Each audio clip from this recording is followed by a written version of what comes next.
starting off high. We can get I think two fools agree on that one.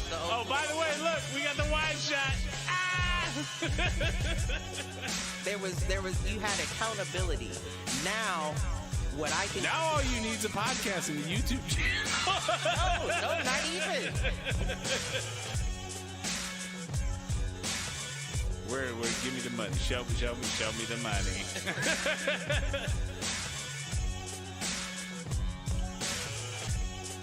Apparently there's a fool page.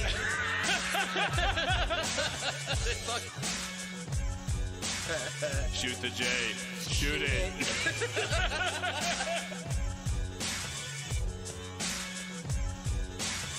Live on Facebook.com/Foolproof Entertainment Network. I need you on Twitter. I need you to repost the Facebook pages. To raise a human before I would Trust human to raise back wolves. before I would trust a pack of humans to raise a wolf. Right. I hear you.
That reminded me, and I was like, "Oh, that's too long."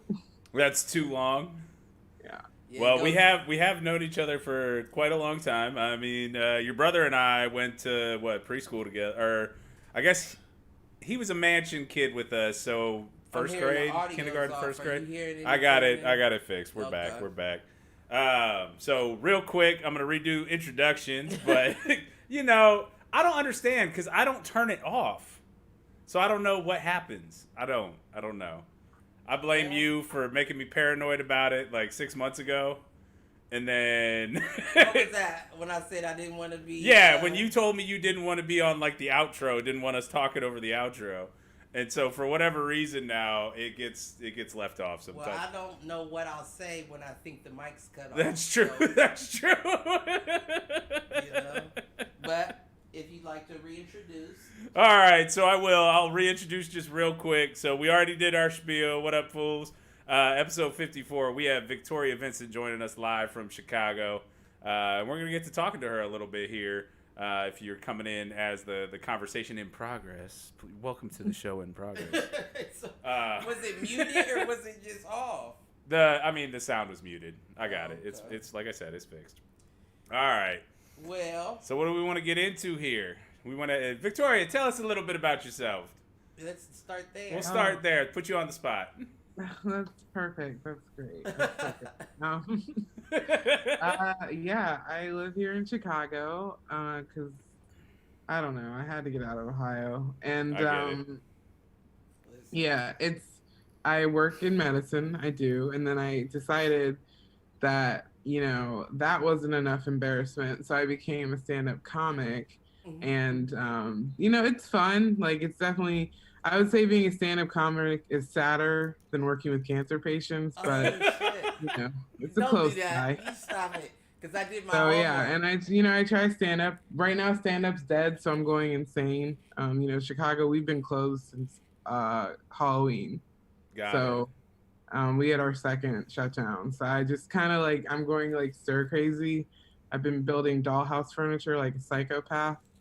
So yeah, that's all that I do. I build creepy crafts and watch a lot about murder.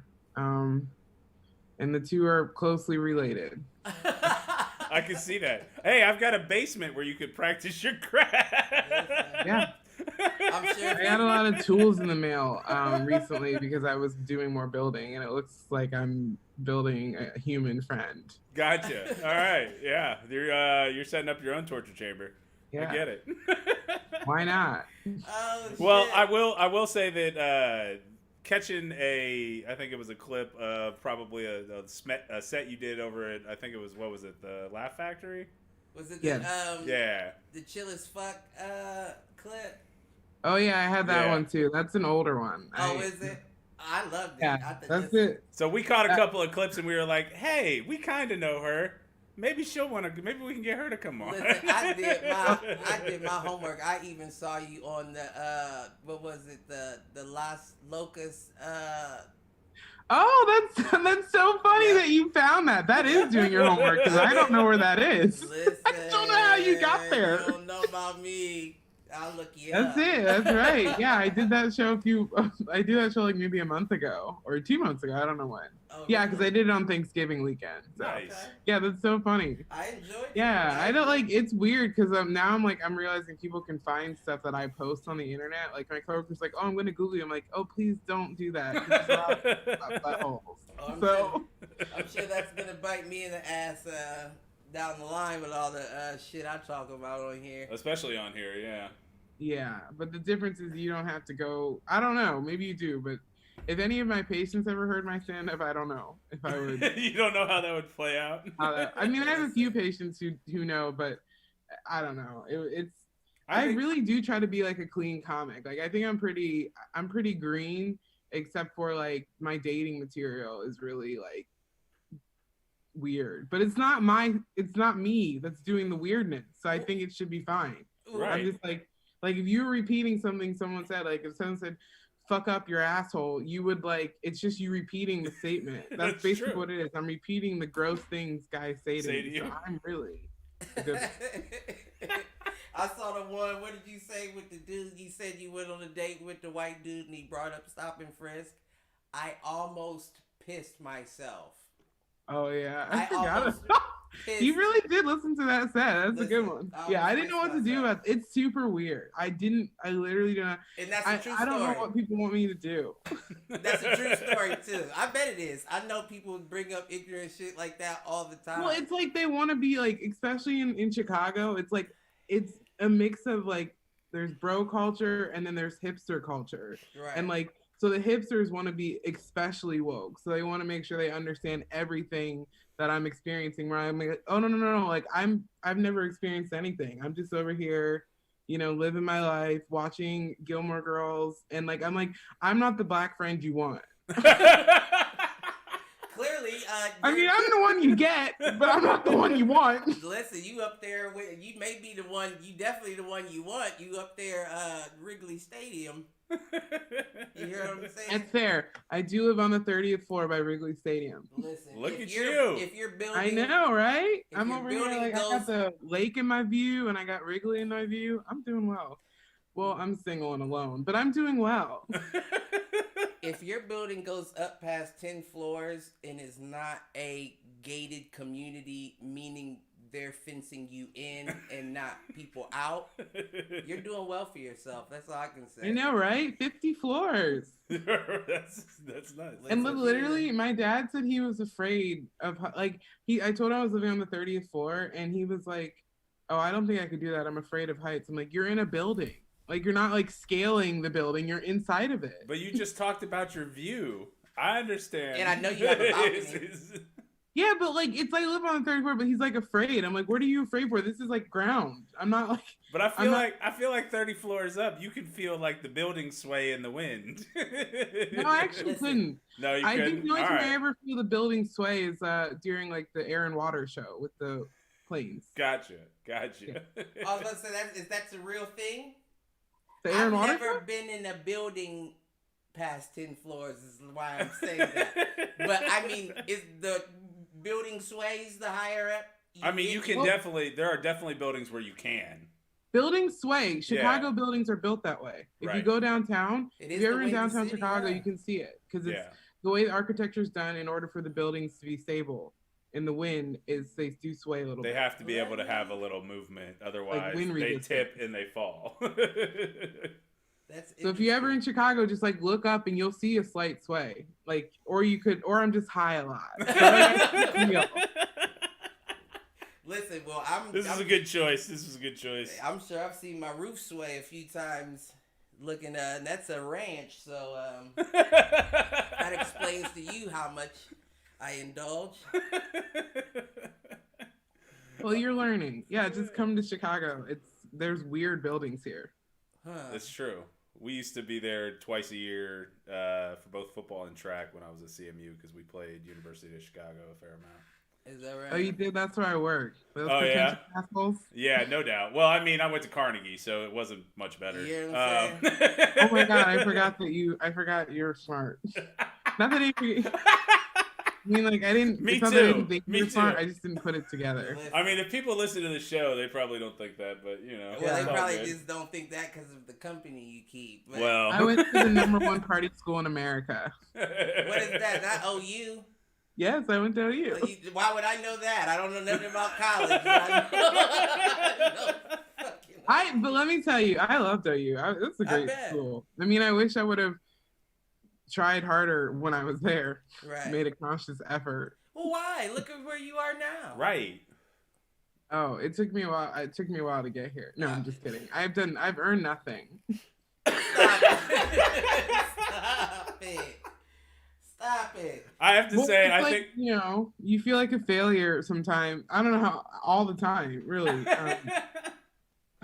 Look, I can't be true. I have to be truthful. I'm funny, but it's like because I'm sad. Tears of a clown. So like that's like just so don't be like, oh my God, should we be concerned? I'm like, well, you should always be concerned. So my community find this funny. D James. So like she's like almost my aunt, and like I post like sad kind of funny things on my Facebook. All the so time. she like screenshotted them and sent them to my brother, and she's like, I'm concerned. Imagine like your auntie texting your brother to be like, I'm concerned because your sister's making jokes about dicks and death. And I'm like, yeah, that's emotional stability, baby. Well, sex and death. I would imagine so.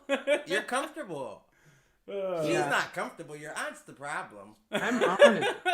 Well, she's talking about Pete's mom, right? And you let her know no. I mean, I know exactly. Yeah. Well, I mean, like I said, she's talking about Pete's mom, and Pete and Steve they both come around like once a year, usually with sad occasions, but we get them to come through. I mean, the last time we saw Pete and Steve was Athornia's death. Oh yeah, was that what they came through when Shelby was up here? So yeah. I asked Steve when I talked the last time I saw you was, and I think it was when you still at St. Charles. So. Probably. That sounds about right. Yeah, because I was like, that literally was so long ago. No doubt. I mean, shit. I can't believe I'm old enough that I can say I saw you 14 years ago. Well, think about like Cliff and I. Cliff and I have been friends for over 30 years. And I will say this until I can't say it anymore. I'm not even 30 years yet. I know that's right. There Hey, you go. There you go. I'm trying to milk these last years. You can't Well, outrun. 1.5. You can't outrun mother and father time. True. They catch up I eventually. plan to find some sort of Black Mirror type situation where I won't need to or have to die. Speaking of Black Don't Crack, shout out to Cicely Tyson. God rest her soul. I will say, loved her to death. Do not understand why people were so sad that she died. I would have been tripped out if she was 96. Right. That's You've lived a life. Everybody cried on the internet, and I'm like, listen, if she makes it to 97, we should start checking into her history. Let's figure it out. She may have what you're looking for. You know right? What I mean? The Pharrell vampire. Something, that gene that where you just... You don't age. Period. Yeah, but like Betty White's 100. Listen, and that's one that we're going to have to look into, too. Because you are correct. And I believe, she's like 98, 99? No, she just turned 100. She just turned the big centurion? Yes, that was why it was a big deal. But Gotta keep an eye on it. I think you should have said you don't know why people are surprised. Right. Not that you don't know why people are sad. Well, no, That's two different things. Like, I understand what you're saying why people are surprised, but being sad is normal. When someone dies? Yeah, like, being surprised, like, you were trying to say, oh, you don't understand people are surprised that she's dead. I'm finding out what you're saying now. You're saying you don't understand people are sad that she's dead. I guess that's the different, because I look at that different, too. I feel like sadness. Because it's like, you can be sad and upset that someone you admired or, like, whatever your view was of Cicely Tyson. I don't really look at death as sadness, though. I don't either, especially when you make it past, like, 80. It's like, you but lived a good life. Again, you're mixing things up, because that, like, we can just say emotions then, because it's one thing to miss someone. Agreed. Like, that's like literally like the week after my grandmother died recently, and like a week later I was still upset, and my sister's like, what's wrong? And I was like, oh, our grandmother died. Do you not like remember? Right. And everyone just makes it seem like it's a thing where it's like, yeah, you can easily, this idea that because like they're of the age that like it's supposed to happen. I get that, but you can still mourn. You can still mourn and still and anybody's gonna mourn, of course. And I know you as and a everybody comedian, mourns in their own way. You as a comedian can understand that, right? That you took the words out of my mouth. But I mean, at the same time, Betty White, Cicely Tyson. Listen, my great grandmother died at 99, and I was about to sneak into her room while she was sneaking just to steal a little bit of blood if she made it to 100 to see. Let me check to see what's really going on here. You know what I mean? And it's, I didn't talk about this last week, but the patriarch of the Reggie family died about 2 weeks ago. Oh, really? So my grandfather, George, for your loss. He was a mean son. When they say only the good die young, he's a good example. He was a mean old casino playing drunk, and he outlived two of his sons who were much better men than he was. But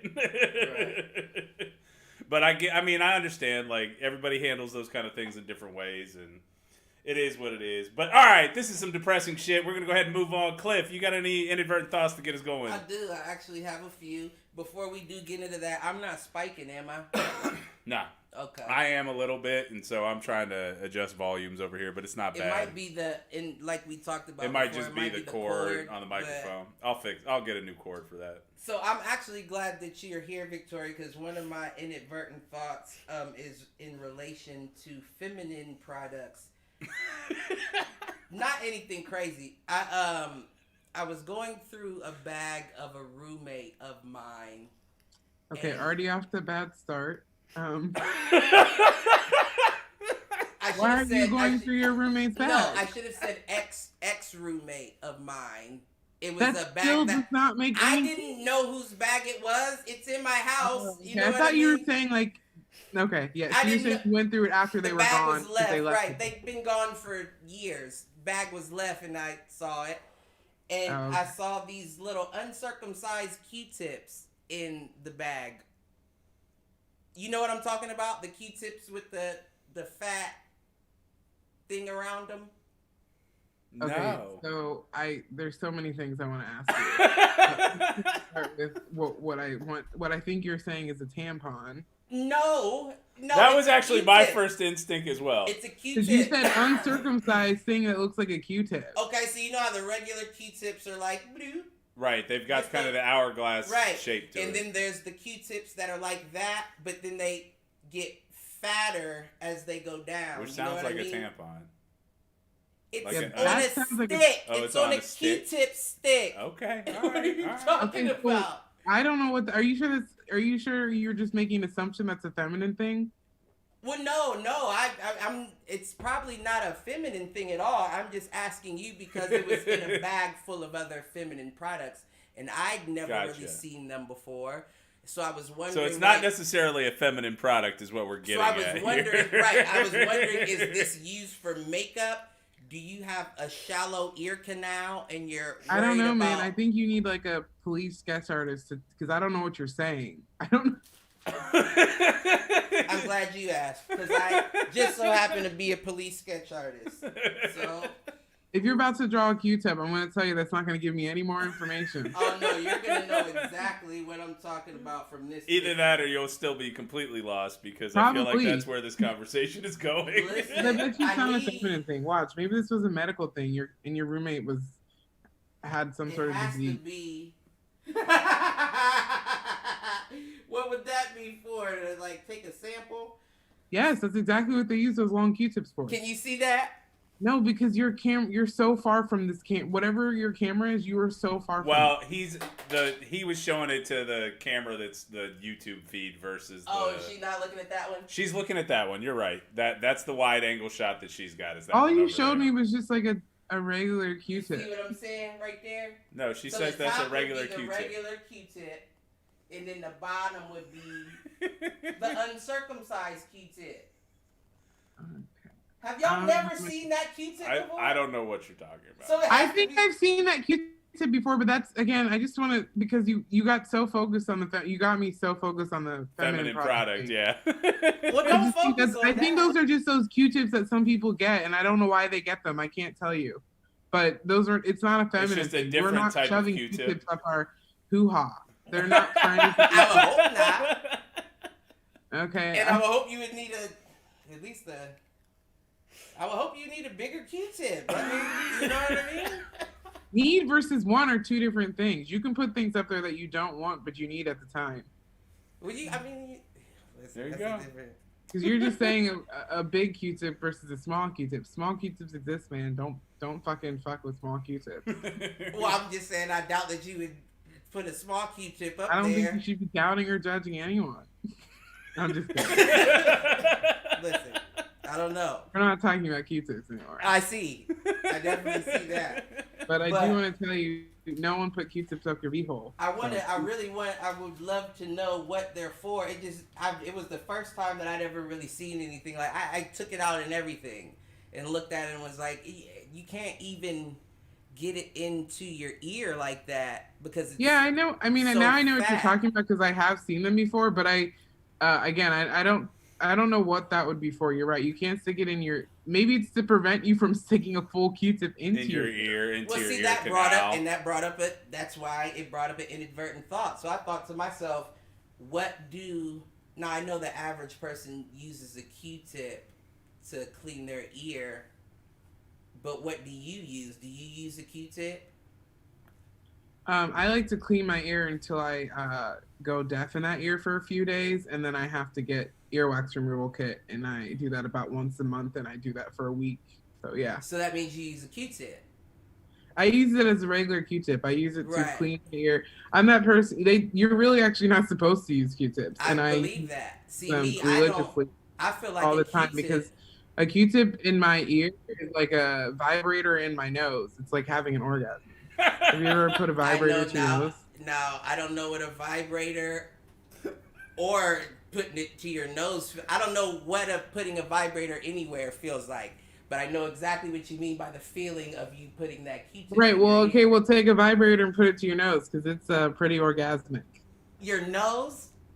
Yeah, that's what they do when you're at like those sex toy parties because like They you put- obviously you can't test it out Right. inside you because it simulates a similar response. That's why they call sneezing a little death.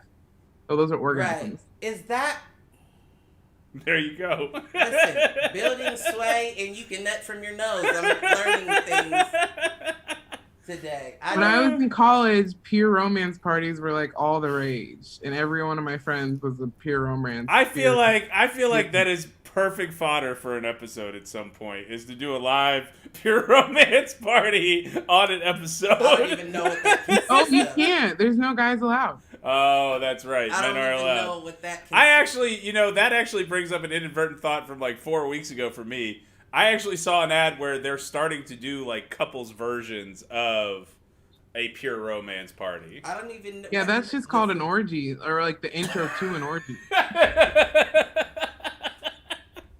which I'm not against. But Right? because I'm like tripped out. it would be so hard, like because if you, yeah, it would just, I don't know, man. I've been alone for like 7 months. That's not that long. Okay, well, you're married. That's probably why you don't think that's that long. I mean, 7 months would be pure joy at this point. So Yeah, well, 7 months of being alone here, I'm going literally crazy. I'm just like over here, like Grey Gardens. Do you know what Grey Gardens is? I feel like it's a very obscure reference. I gotta stop using that reference because no one knows it. Is it get the crickets in the club? Yeah, well, I don't. Yeah, I know. Trust me. Oh my god, there's nothing I miss less than silence at a comedy club. I'm sure. It's a I'm sure. horrifying sound if you're a comedian, and it happens a lot during my sets. So maybe I'm not doing that well. I find that hard to believe based on what I've seen, but Listen, I understand that half of or 3/4 of comedy is bombing until you make it. So that's what I thought. Don't tell me that. I'm only 2 years into this. I don't know if I could. I can't stand not being the best. So. Well, that's a good trait to have. tracks with your personality and your upbringing. So Right? And I'm a failure. On that end of it, my upbringing, and on that end of it, I'm not doing great. Your line, I think, is the one that caught my eye was the I'm rich and privileged, and y'all are racist. That's probably my best joke. I don't know Like if I that's like heard that's that one. not, or I don't know if I consider it my best joke, but it's a joke that It's I can definitely get any up there. crowd to laugh at. Absolutely. I don't care if you're old, you're young, you're leftist or rightist. Any person will laugh at that joke. Right. Either if they're uncomfortable or it's just because it's true. Right. Like I'm a rich kid and that surprised you because you guys are racist. Like it's. I do remember That was the that one was you what we showed. watched Yeah. before we knew she I was do coming on. remember For that sure. because I was thinking. There's it like I sounds have familiar, 5 jokes but- that I could tell in any crowd and I will get a laugh. I believe it. I believe it. I believe that's one. So Yeah, that is one. So I mean, like since the pandy hit, like that just put you to like a screeching halt. Like, have you done anything outside of the box? As far as like your It sounds like she comedy did a show in October and November. Like, how have you managed to kind of keep the comedy thing going throughout the pandemic?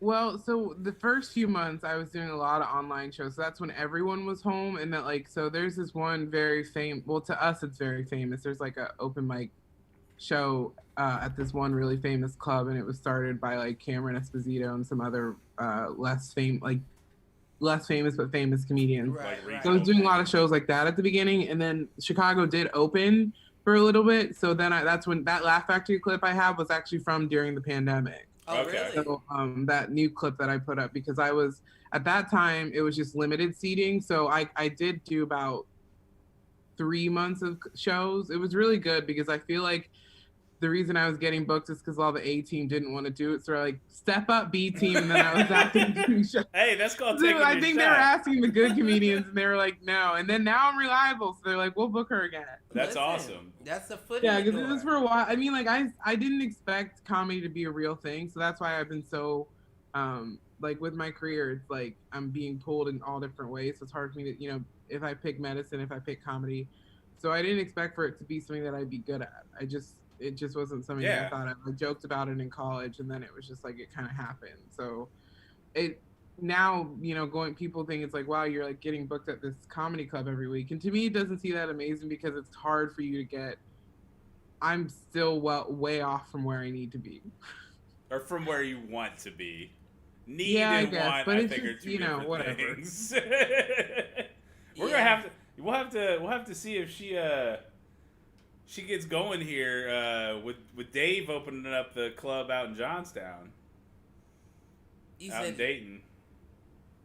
Someone's opening a comedy club? Chappelle's opening a club right outside of Dayton. Oh, that's what you were saying. You're saying Dave. Yes, Dave Chappelle's opening up. Well, everyone kind of forgets because he's a celebrity that he lives in Ohio. Right, and he lives in Bumblefuck, Ohio. He doesn't just live in Ohio. He lives in Bumfuck, Ohio. Yeah, but he lives in Bumfuck, Ohio with a compound. Right. I guess I don't know if I could call it a compound. That sounds very slave times. Kinda. But yeah, he basically, because I have a friend who's a friend with. He has a plantation, is what you're saying. Yeah, he he was hosting comedy festivals during the pandemic. Right. Right. From his neighbor's farm or some shit.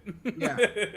So, but I guess that's always who he wants to be. Whereas I'm the opposite. As soon as I get wealthy, that's it. I'm moving to fucking Beverly Hills. Getting the fuck out. And then I'm going to murder my husband, and there's going to be a true crime documentary about me. And you know what? The thing is this. That's probably not the way to get the husband. They're gonna use this clip when it happens. But you know what? It's funny that you say that because I was just thinking that's gonna have to be the only thing that they can use because you have to be so good that you are in the actual true crime documentary about yourself, not in jail. Like, yeah, I'm crazy, but you don't know what happened. Carol Baskin. It was not for the money. If it does not fit, you must have quit. Listen, you know what I'm saying? We don't need Cochran for this one. I'll just be so beloved that they would acquit me of murder. There you go. I mean, if you're funny, you get away with everything. Look at Cliff. He's made it 35 years. And I won't start checking off the boxes of what I got away with either. Let's just say that. But what I will say is if the husband thing goes awry and you do get caught, you'll probably have the easy time behind the bars. That's fair. You know? I honestly don't think I could ever, I don't think I'd ever do that because, I'm just so, I just need constant companionship. So I'd probably just keep someone on just for him to be there, even if I wanted to murder him every day. Although I did break up with a guy over The Good Doctor. The Good Doctor? Yeah. It's a terrible fucking TV show. With August Rush? Is it with August Rush? Yes, it's with August Rush, which is not a name. That's a fucking movie. But yes, I can't even. There's no way to explain this story. But I did break up with a guy over The Good Doctor because he's an insane person, and that's what I meant by I thought I had no limits for what I could be around, but actually that was the limit because one time I told him he was like, He was obsessing about watching The Good Doctor and texting me all day, asking me I'm gonna come over what time, he's like, oh, okay, well I need to watch this thing at 8:00, and I thought it was like a football game or something, so I was like, okay, I guess, yeah, whatever. He's like, no, I really need to know if you have ABC, do you have ABC? And I was like, I think I have it, I don't know. Like ABC, you can get over the air ABC, right. I don't have cable, and I get ABC. I don't know. And then then I find out why he needs it, which is The Good Doctor. But mind you, come to that night, I was like, well, can't you just watch it on Hulu the next day? And, this is the reason we ended things. His answer was, it's not the same. Are there so many cliffhangers in The Good Doctor that you need the commercial break to calm down? Right. This is the stop and frisk guy? Oh, no, the stop and frisk guy was No, I'm just kidding. The stop and frisk guy was like this 25-year-old hipster dude talking to me about 6 lack, which I don't fucking know what that is. Do you know what 6 lack is? Oh, he's talking about the rapper, and his name is Black with the 6. Right. He said right. I don't know lack. that person. Yeah, no, I said 6 lack. That's like when I thought SZA was SZA. Well, I thought SZA was For a good amount of time, I thought that was her name. I'm with you on that. I thought she was doing a whole, NWA type thing. Yeah. I did myself as well, and then people was talking about. Yeah, but she was not. She was doing the cool hipster thing, like her who has her with a period. Like they're all cool. Like they're way cooler. Black girls in their early 20s and late teens are so much cooler than me. I don't fucking know what to do. And this is why you think you're a failure. Yeah, I literally also Clifford, you were in the same spot for like a good 30 seconds. I thought the camera was frozen. Again, he does that. You're literally what happened. He's doing something. He's like, because I was like, wait, Mike's moving so much. There's no way the camera's frozen. That's because your words are hitting me, and I have to take a moment to, That's bullshit. Anyways, yeah.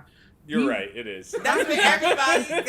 No, everybody does accuse Cliff of freezing in place. It may be just me. My mind may not. The gears may not turn as fast. So Travi, if you're listening, Cliff was mean mugging you that whole time. It wasn't. The camera wasn't frozen. Could be. That could be. I also love that you guys are actually drinking beer out of beer mugs.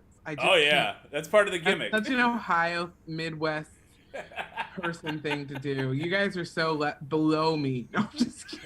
What if I was like that? Listen, I'm not gonna disagree. You hear me? I drink beer mugs. Kidding, but I do think it's very cute that you guys are drinking out of real beer mugs. Pickle jars and measuring cups. I thought about pouring this Truly into a cup, but I can't drink it fast when it's in a cup.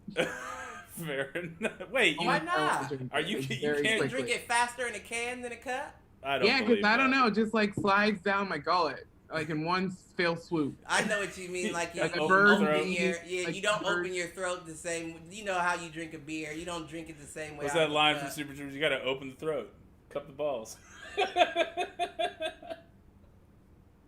I remember Super Troopers. That line is in Super Troopers when they're chugging the syrup. Come on. I'm not listening. Super Troopers was a bit. I remember Farva. I don't remember a whole lot because I didn't watch Super Troopers till I was an adult and very high. Well, and that's the only way you should watch Super Troopers. And pretty much anything else made by Broken Lizard. Every movie that should be watched. Like I watched Grandma's Boy. Like not high, and I was like, no, this is you have to have something going on to watch that movie. Yeah, any of those movies, that Super Troopers and like shoot, I just had another one in my head. Mine was Undercover Brother. When that came out, I was so out of my mind. Did you say Undercover Brother? Yes. That movie, I was thinking about that movie 2 days ago. And then when I watched it again, I was like, it's only a few. No, Undercover Brother is such a good movie. Are you kidding me? Every single day, all I think about is his hot sauce watch. The hot sauce watch is everything. When she puts the mayonnaise, even though I fucking love, like, it had me questioning if I was black because I love mayonnaise so much. And you know what? I get that from a real black man. My father. I consider him a real black man. I consider myself something. But, like, he loves mayonnaise, and I love mayonnaise. And so when I watched that movie, I was like, wait, are we not supposed to like mayonnaise? Do you have those duck shoes, too? Michelle and Chauncey used to give me shit about mayonnaise all the time. Oh, my God. Mayonnaise is so good. It's nasty. Gross is good, though. I mean, it's like a car accident you can't stop watching. It's true. That's how I eat mayonnaise. I can't stop eating it now. What is it about? Like, what is it? I don't know. It's that I will tell you this. You're not supposed to know. It's like hot dogs. Right, that's true. No, I agree. That's a fools agree. I had a girlfriend in college that got me into Wendy's fries. Instead of dipping them in ketchup, you dip them in Wendy's mayonnaise. Oh, fucking phenomenal. Well, then, you know, they have like now you can get Heinz ketchup and mayonnaise together. Together, true. You can get ketchup and mayonnaise, ketchup and ranch. You can get it's a whole line. It's a whole thing. Yeah. It's a whole thing. Now, I try not to go down that aisle because horseradish and Thousand Island, like it's all kinds of crazy stuff. But they still won't do a barbecue and blue cheese mixed together. Because nobody wants that. Who's asking for that? Who's had that? Yeah, the Buffalo people. You said you didn't say Buffalo. You said barbecue and blue cheese.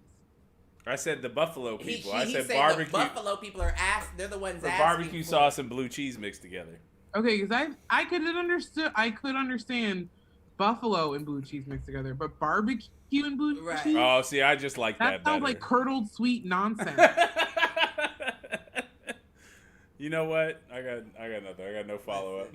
Yeah, that's not a white people thing. That's a Mike thing. Let's not even. That's fair. Let's not try to hurt a whole race by that. I agree. I feel like I'm doing one of Okay, you know what, Clifford? What's going on in the corner? Are you having issues? No, his Yeah. headphones are giving him grief. I'm about to do. You want to just pass me the? injection. Take it out of the splitter and just hand it to me. I'll swip out the cord. Clearly, Will yours Clifford is reach? not The one that's to your headphones. Which one is to my headphones? The one that's in your hand is the connected headphones. to the headphones. I thought this was the No, headphones. start at your headphones and just pull the cord back up and hand that to me. And I'll swap it out for you. Right. And this is Like great I radio. said. This is great radio Yeah, we got I was going gonna on say, here. you It's a know great what, show. What I said The about one I professionalism. had I said was earlier. this one. This is not. No, this is very going to be poorly the done. splitter. Right, but that's what my headphones are connected to. But that's my whole point. Give me that.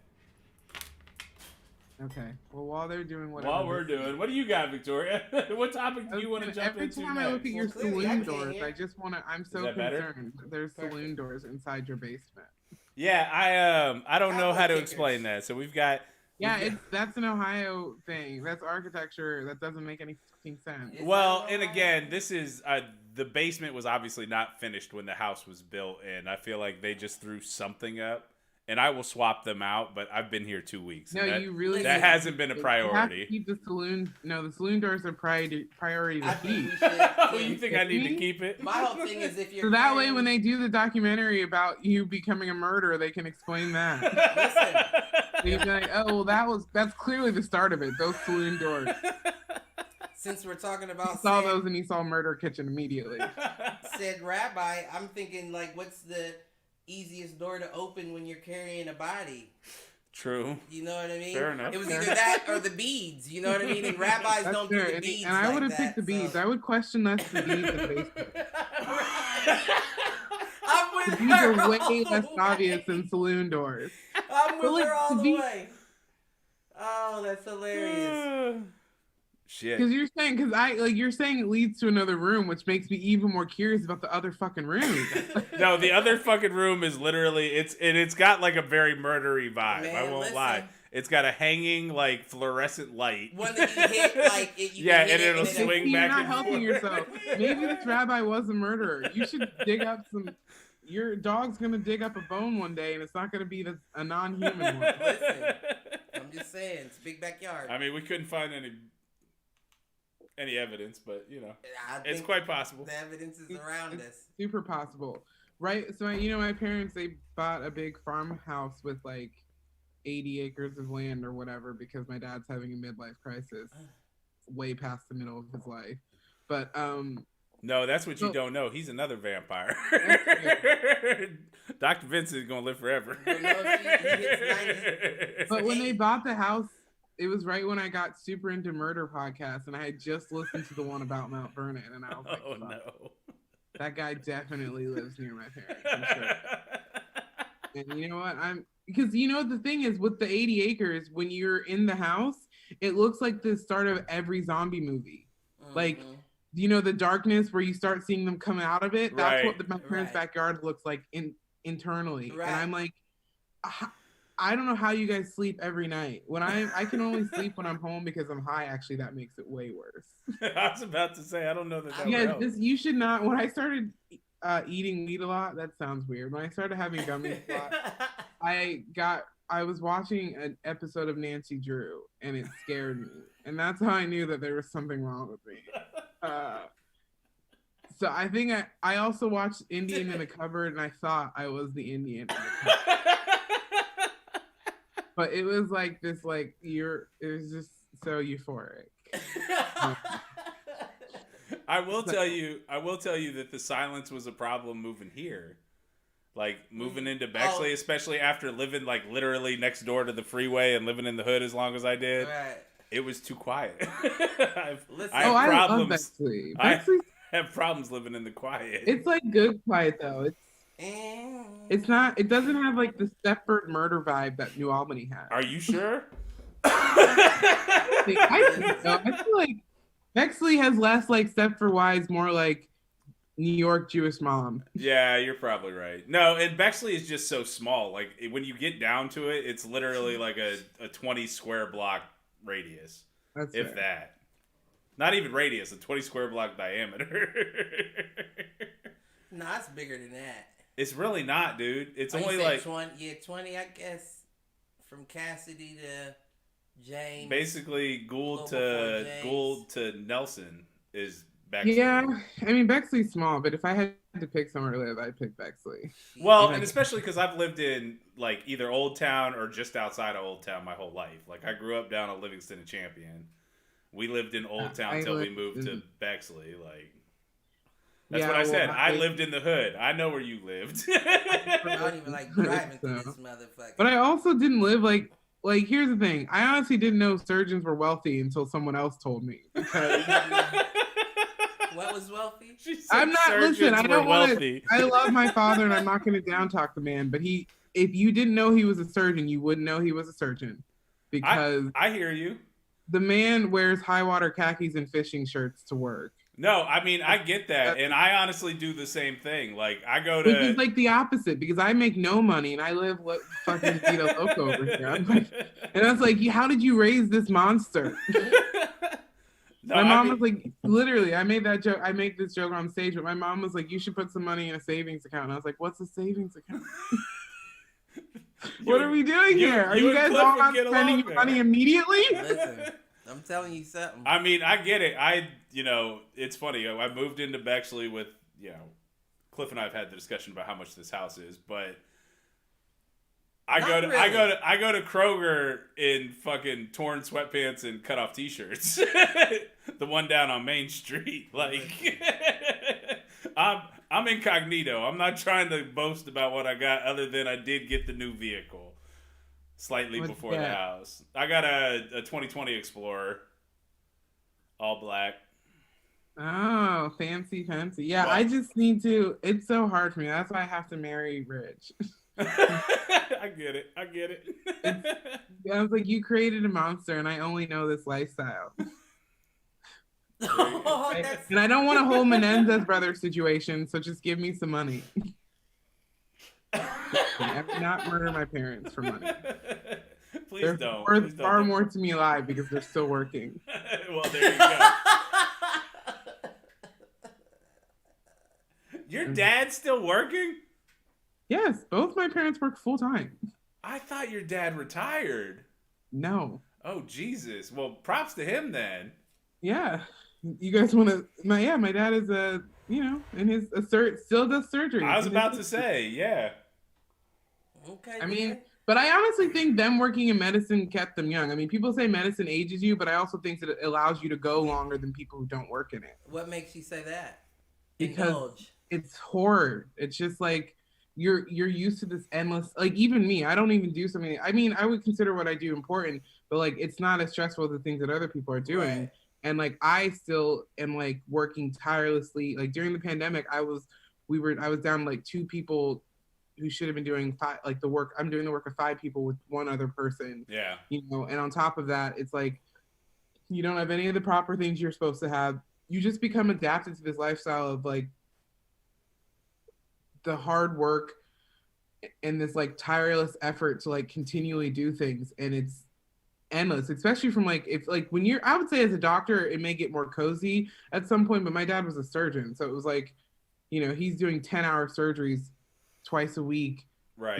2 of them, and like that's been his life for 35 years now. Yeah. Like so like that's what I'm saying. Like I think it creates this sort of stamina because you never stop using your mind and all these things. Like that's his biggest fear, I think, with retiring, is because he's seen other doctors do it, and it's like you go from this person who's this actor, and it's like a complete 180. Right. Absolutely. Like that's what you've seen with other people who retire. It's like it's almost, I think, it's actually higher. Like people who work in these fields and have higher intellect tend to, when they get dementia and Alzheimer's and things like that, tend to slip in it much faster. Right, because they've gone from kind of nonstop exercising that muscle, for lack of a better term, with your mind to not doing, and the atrophy with it happens so quick. Your body says, I don't need this anymore. Right. No, I mean, that makes sense. I think it sense. creates longevity. I mean, it does age people, but I just feel like I wouldn't say that necessarily, they look any better than anyone else their age. Actually, I think they do, but they're like what they can do for their age. Because it's so weird to me because my parents are older for my age. Like my parents had me when they were 40. So like the fact that, that's, that my parents are this age and most of my friends' parents are 10, 15 years younger than my parents. Yeah. And it was never noticeable to my friends now. Well, that's because black don't crack. We've had this talk with Mike and with Chauncey and everybody else that's been on the show. So, well, I wouldn't even say that. I think it's more just like their active nature. I don't know about that. I mean, I look good, but that's just me. I grow. You're also what? We already talked about this, mid-20s. Get the fuck out of here. Yeah, but I just meant, I mean, it's great because my friends are always like, "What do you do with your skin?" I was like, "I wash it maybe twice a month." Right. Like it's the one thing. Look, I don't have a lot of things going for me, but baby, my skin is perfect. Glowing. Like, are you kidding me? There are guys who message me just about my skin who I'm pretty sure are gonna murder me, but it's fine. I'll take the compliment. That's literally, that will not stop me from going on a date with you. No, I'm not desperate. I love you. I'm not desperate, but the possibility of murder is intriguing. I didn't say him murdering me though. No, I'm just I murder way too much in this show, but it's really fascinating. That's the kind of vibe. I feel like it's frequencies. You're reading the frequencies in the room, and that's the frequencies I'm getting around here. Is that somebody is constantly over my shoulder? It might be true. Or that's I what I think over all my the own time. shoulder. I don't know. It's just weird.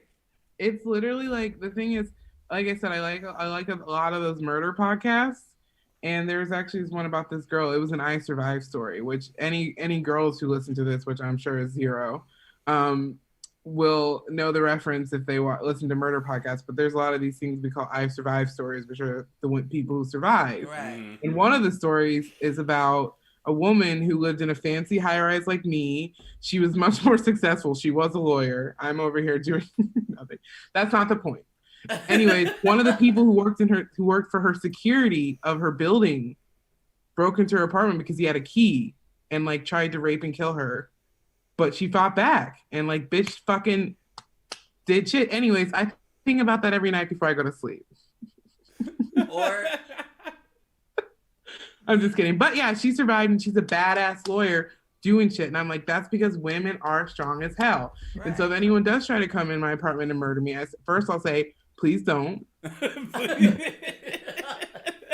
And then I'll be like, how about we just murder someone together?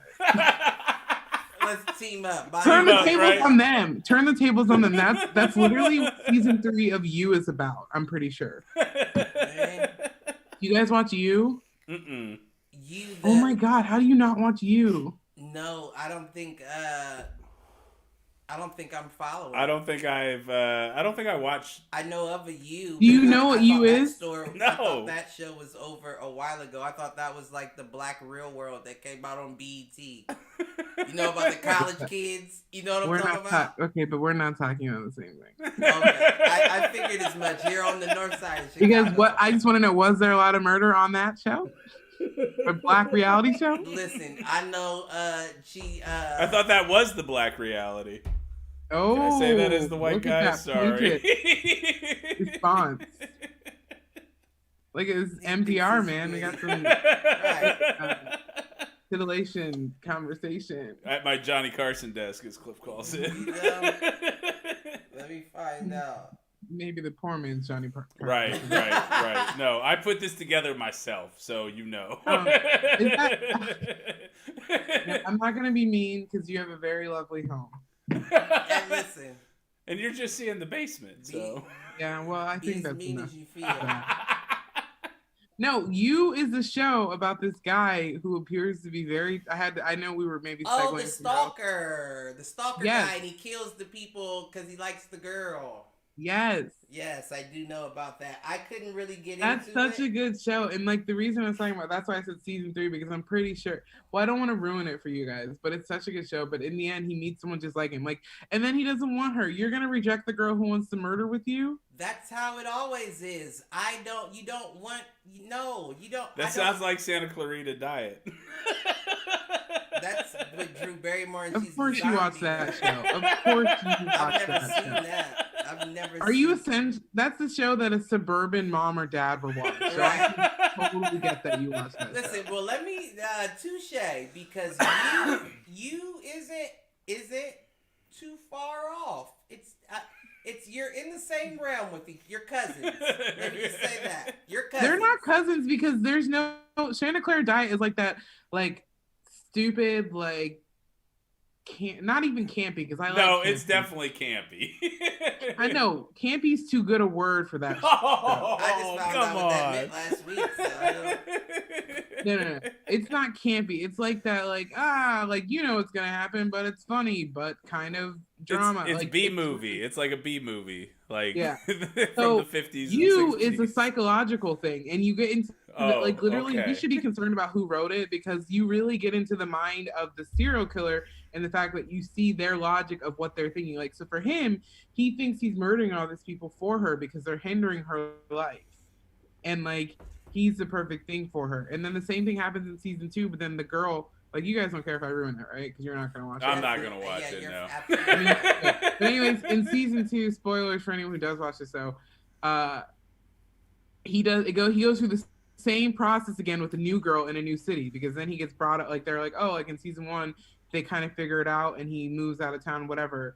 And then in season 2, he moves to LA, and then he does the same thing with another girl. But then that girl ends up being just like him. She murders someone for him. And then she's like, see, we're meant to be together. And he's like, no, this isn't right. No, you're supposed to be perfect. And I ruined you. He's like, I ruined you. She's like, no, I'm already a fucking psychopath. Just let it be. Why don't you want to be with another psychopath? Guys, you guys literally just want what's not what you want. Right, exactly. Because it's the chase. We all enjoy the chase. Once you get not it, even the chase. You don't want what you like. want. If I speak to you, listen. Let me tell you something. If I speak to you because I know how I am, and then I'm thinking you're the complete opposite, and you're nice, and you're the girl next door, and you're this and you're that, and then you do something to make me go. Yeah, but she was obviously always crazy in the show. That's the first thing. 2, like the fact that you are this serial killer murderer and you're expecting the girl next door is just the fact that men think that they deserve better than what they really do. Here's the thing. This is what I was about to say. That's like a fat woman can't date a super hot model, but if a fat guy dates a super hot model, it's completely normal. No, I don't think that's well, then you know the guy's funny. Sorry. No, that's not even true. Because for some reason there could be. I've met guys who are completely like dating sandpaper, and they have the hottest girlfriends, and I'm like, what happened? Like, were you brain damaged recently? I don't know. And every day, is this the 50 dates, first dates type situation? I mean, Jake used to say that about his wife all the time, so I get it. That he basically whatever drug he gave her the first time, he needs to keep giving her in order to keep her. Yeah, because I'm just like, and it's so basic, guys. I mean, I think that a lot of it has to do with personality. Well, no, and Jake's fucking hilarious. Right, so. he definitely has a personality. But I think some of it, whether people want to admit it or not, is a security thing as well. Yeah. Everybody always says the term "nice guy," but we all know what nice guy means. You know what I mean? Because most of the time, if you are a good-looking guy, you're not considered a nice guy, because the first thing people think is, oh, you got a lot of females, or you're a player, or you're, you know what I mean? Yeah. So we know that that's definitely the case 99.9% of the time, like condoms. But on the other side of the board, when you have the nice guy that's really a female being what's the word I'm looking for? I'm not good with them. I don't know what you're going for there. Like, I don't want to tell you the truth about this situation, but I can cover it up with he's just a nice guy. But the truth of the fact of the matter is, you know, no one else is looking at him, and you got to know his personality enough to know that that's enough for it's me the security, no one else or cares to be with him. It's the security in the sense that you know that it's probably a self-confidence thing where like, I know he's a nice guy and no one else knows this yet. He's not confident enough to want to pursue something else. Right. Fair enough. And that's what it comes down to, and we use that term. Well, I won't say we, because I've never been looking for a nice girl. Yeah. You know what I mean? Because most of the time, if you want a nice girl, you're not considered a nice guy. But the truth of the fact of the matter is, you know no one else is looking at him, and you got to know his personality enough to know that that's enough for me knowing no one else cares to be with him. It's the security in the sense that You know what I mean? Yeah, I don't know. There's so much to unpack there. Yeah. But, So this is usually how guests feel about Cliff. Now you see why the screen pauses. I gotta unpack stuff too, but I just end up saying some wilder things. But that's the truth, though. People don't want to admit it, but that is the truth. There's no way to sway it any other way. No, I don't think that's necessarily. Well, I think there's always anomalies. There's always anomalies, but and you're right. That is a generalization, but that is a very common generalization. That's why it takes women until so later in life my initial joke wasn't against the guy or the female. Actually, it's just it's against guys in general versus not females, because I think what you're saying is not possible from the other standpoint, because guys wouldn't do that. That's where I see it. Like the thought process you're saying that a female has about a man like that doesn't happen for guys. Like you're correct. I don't think there's anything wrong with the guys that are dating. I was just making a joke about that. But I think what the reasoning is because there are most women. I'm not sure that there's plenty of shallow women. I'm not saying they're all like this, but for most of the people who see that, I do agree with you. The guys are just these people that they saw past what society considered to be ugly or not the nice guy or whatever, and were able to get to know that person. But I say from the standpoint of someone who is in a category that isn't considered the most desirable, guys don't do the same thing typically. It doesn't go the other way. I really don't. As someone don't get me wrong, I don't think I'm ugly in any way, but I do know that I'm not what society's standard of beauty is. So to your point, it's hard for me. So that means I know I have a great personality, I'm fun to be around, all these other things, but you're right. I think that it's those women giving an opportunity to see deeper into that I don't think is given from the reverse. Typically, you're not so. That I'm given that opportunity to show that I'm fucking amazing. Well, we obviously know that, but to wrap that up, I mean, the basis of the conversation is that there are plenty of situations where you'll see an attractive woman with an unattractive man. You're not necessarily going to see the reverse anywhere near as frequently, even though I'm sure it happens. But it's not going to happen by any means near the frequency. But at the same time, though, and this is a very deeper conversation that I really don't want to get into the depth of.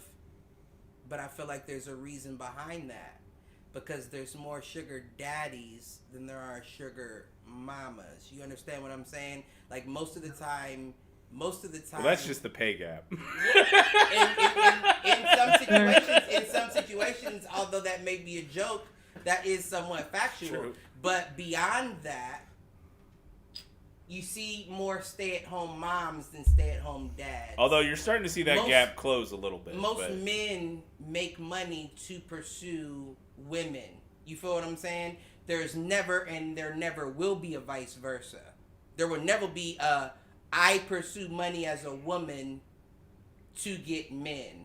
You know what I mean? I think that's fair. I don't see how that factors into what we were talking about, though. Because society as a whole says that the man is supposed to provide. So if me as myself am the guy that's going to provide, I'm not going to settle for something that I don't necessarily want, whether that be me thinking just off of looks or whatever the case may be. Which is why you don't see a lot of men with uglier women, because I'm doing the providing for them. So I expect you to look better than me. It's a level. I'm the one providing. Which comes from us living in a patriarchal society. And that is where it comes from. But in terms of entitlement at that point. Yeah, I don't think that's if that's truly the thought process that you think is happening. Yeah, I'm pretty concerned. But I don't think that is the baseline thought of it, because there are plenty of people who don't make money who still have that thought process at all. Like the guys that I'm dating, I know I make close to six figures. I know I make more than them. So there's no way that's if you're having that thought process, you better be able to provide.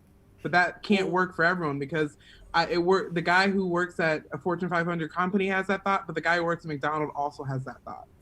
So I really think you can't make that argument, because most guys aren't doing what they're supposed to provide if you're making that statement as a generalization, saying, oh, well, it's a guy's job to respond. Okay, so if you are providing, sure, I can maybe understand that logic, that whole thing of, okay, well, if I'm going to be a stay-at-home mom and not make any money, then I'll marry this guy and do this. That might be okay, fine. If you think that there are some guys who have that thought process, but I don't think you can say that it's that way for all guys, because if there was No. one, then the idea of a deadbeat dad wouldn't exist, or the idea of all these other things wouldn't exist. The guy's idea to provide was such a draw for him that he did it. That's different too. I think that that's too big of a generalization. I think what you're saying is a cop out to a response, because that doesn't make any sense. If you're saying a guy can reject a girl based off of looks because they think that they're supposed to provide, that's not a logic that makes sense. Because I'm saying not just wealthy guys do that. Yeah, I hear you. No, I feel like you're connecting two different things. Is what I'm getting at, and that's not.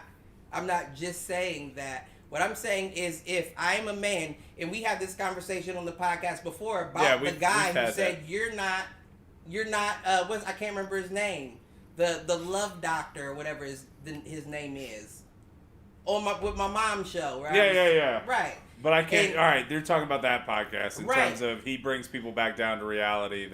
What he's saying is you're not of the caliber of that man. And it sounds wrong, but when you think about it, that man isn't looking for that specific woman. And there's a reason why. Because you work so hard. A man, and this is one thing that you cannot deny, a man works for his success for the lifestyle he's going to live. Now, a big part of that lifestyle is the woman. So what does a woman do? We don't work for our success, for a lifestyle we want to live? Well, see, I'm not speaking for women. Because I think your statements are very, very, like, this is 1950s women. There aren't women who work Fortune 500 companies. There aren't women surgeons. Like, the way you talk sounds like men are the only people out there trying to make money. There's female billionaires. But you're sitting on a couch in Bexley, Ohio, in someone's basement, talking about what men and women want who make all this money and have all this provide. That doesn't make any sense. Let me ask you, do you do something that makes Fortune 500 money where you can make the demands and saying, I'm a guy who I should be able to get what I want because I'm this caliber? But that type of logic is just regressive. But hold on. That's why it's so amazing to me, because it's hard for me to have any sort of sympathy for that thought process, because as a person, as a female of color who's considered the most undesirable person in terms of statistically, it's Black women and Asian men, who your logic doesn't make any sense for, because if that were the fact, Asian men would probably have the most women, given that their success rate is much higher. But that's not what it works out. So your logic doesn't make sense, because you're too generalizing a statement saying that if I'm a man working for this life, I deserve this thing. No. All right, so pause. Hey, Cliff, give me a second. Cliff, give me a second. Victoria, give me a second. So, first of all, I don't think Cliff is trying to speak for women at all. I think he is just trying to give what he is talking about from a male perspective.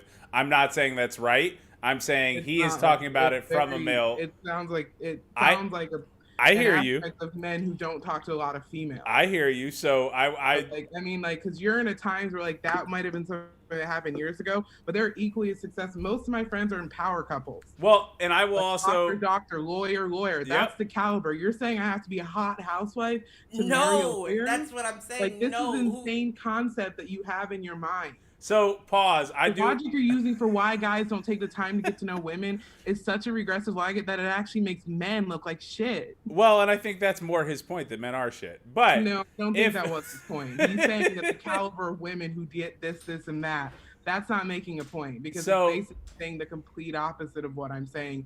And they're retroactive that men deserve something. You all deserve nothing. No, I'm not arguing with that. I don't know if Cliff actually is or not. Nothing. You think your gods get to the earth when you're just God's responsibility. No one is asking for you to. You're not some amazing thing. You think? Oh my God, that was such a 1950s phrase. The caliber of women he wants to date. Because he was quoting. We're not. Hotness is a factor. If you're a guy who's well-educated, successful, the person you should want should be well-educated and successful as well. That's the caliber, not how hot I am. Let me explain something to you, because I don't care how hot anyone is. You explained to yourself at the beginning of the podcast that you hadn't had sex in 7 months. I haven't had sex since February 14th of 2019. Or 2020. I apologize. 2020. That's off of my my choosing. I choose not to be involved with anyone. I don't care what you look like. I don't care if you're a 2 or a 10. I don't want you. I just don't want you. Me, myself personally. So exclude me from this conversation. He was referencing I'm podcast referencing men host as a whole. I'm not referencing myself in this situation whatsoever, because if I felt that way, then clearly I would be working to get someone that I felt like, no, I don't want anyone.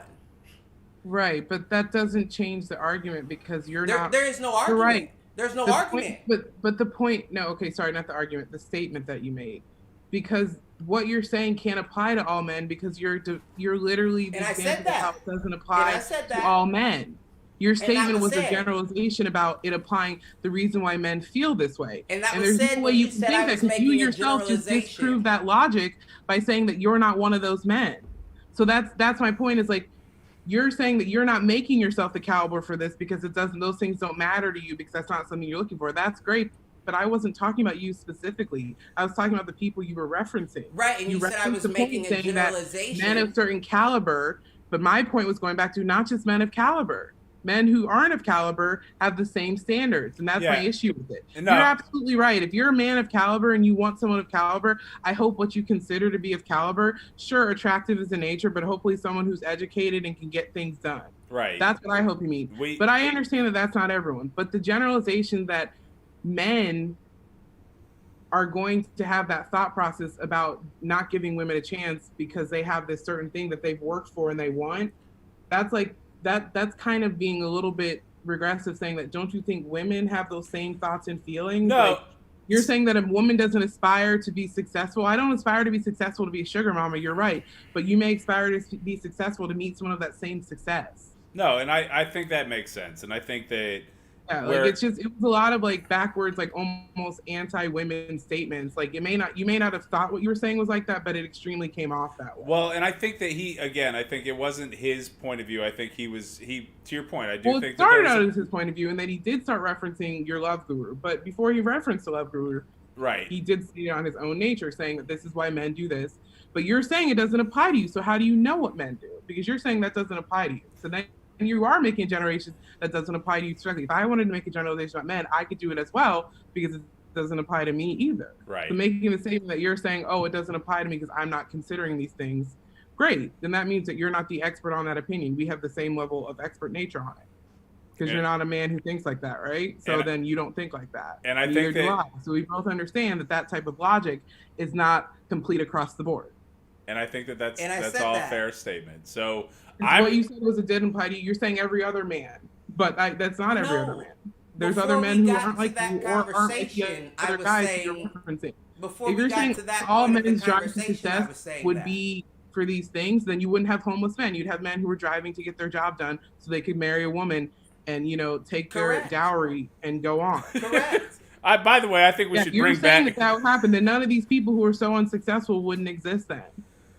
Like, that's what I'm saying. Like, there would always be these people fighting for success. They wouldn't just be drunk bums, whatever. They're like, the logic is that's too general. You can't make that general of a statement and think that it isn't going to get this response, because you're generalizing females as well. So that's what I have a bigger issue with. Well, see, I'm not generalizing anybody. I'm not generalizing anybody. My original statement was, you see more of this than that. That's a generalization in itself. But... so that's one that, actually, you know what? I'm going to move us past this conversation. I'm going to do a real quick recap in the chat real quick, because we've got some folks chiming in. I will say, in general, the chat is supportive of hashtag Team Victoria. Ashley chiming in the chat with so many thoughts right now. I need an incognito chat name because she is a relatively prevalent in terms of being a principal in the NYC area. We women work for success, for the lifestyle we want to live. My little brother chiming into the chat with something funny around, I'm a millennial. What's this success you speak of? Dating is all just about finding compatible traumas and someone you don't entirely hate. And I think that's actually something we can all agree to. That's why you can't I'm find alone. compatible trauma. Yeah, it's hard. It's definitely I maybe could have understood your point. I just think you may have gone about it in a very wrong way. And Well, I if it mean, makes but it seem like I'm just like this overly upset person, not at all. I just think you triggered something in me because And I that may find be that the your case. statements And that may be the were case. very like But very here's my thing though. maybe that's why I think this might be part, even if you are single by choice, I think this might be a part of the reason why you're single. What, you know what? I also feel like the whole blow up or the whole tears of a clown situation as well, if I'm being all the way honest. I didn't mean to hit anything traumatic in anyone when I said that. But the Right, but whole here's my thing: like we can always do but things that aren't intentional, but but that here's doesn't the mean it thing doesn't though. elicit the response that we don't want. Here's the thing though. With me starting the statement that I made to where we are now, have I never even finished one complete statement? You feel what I'm No, saying? because I got really upset about it, and I Right, wasn't. and it was up to your interpretation, and you didn't give me a chance to. Okay, so all right, okay. Go ahead and explain what I you don't thought your want to. purpose I don't was want with to what you anymore. said. I don't even want to have the conversation Well, anymore then because I feel now like it it's is your taking choice. the. Then that's my Now choice. you've made it your choice because Then now you that's don't my want to choice. discuss it because the general narrative that you made, you did have full statements, Then and I that's let my you say them choice. because your statement went back to the love guru when you spent that whole section talking about the love guru and I his didn't even reference get a chance to men talk meeting about something it. of perfect caliber. But also, you've talked through even if I have been talking a long time, you've talked through all of my statements. So it I've doesn't really tried. matter, does it? So Honestly, just I've as much tried. disrespect you think that you're receiving from me is equal. it is Because you equal. are also talking through what I'm saying.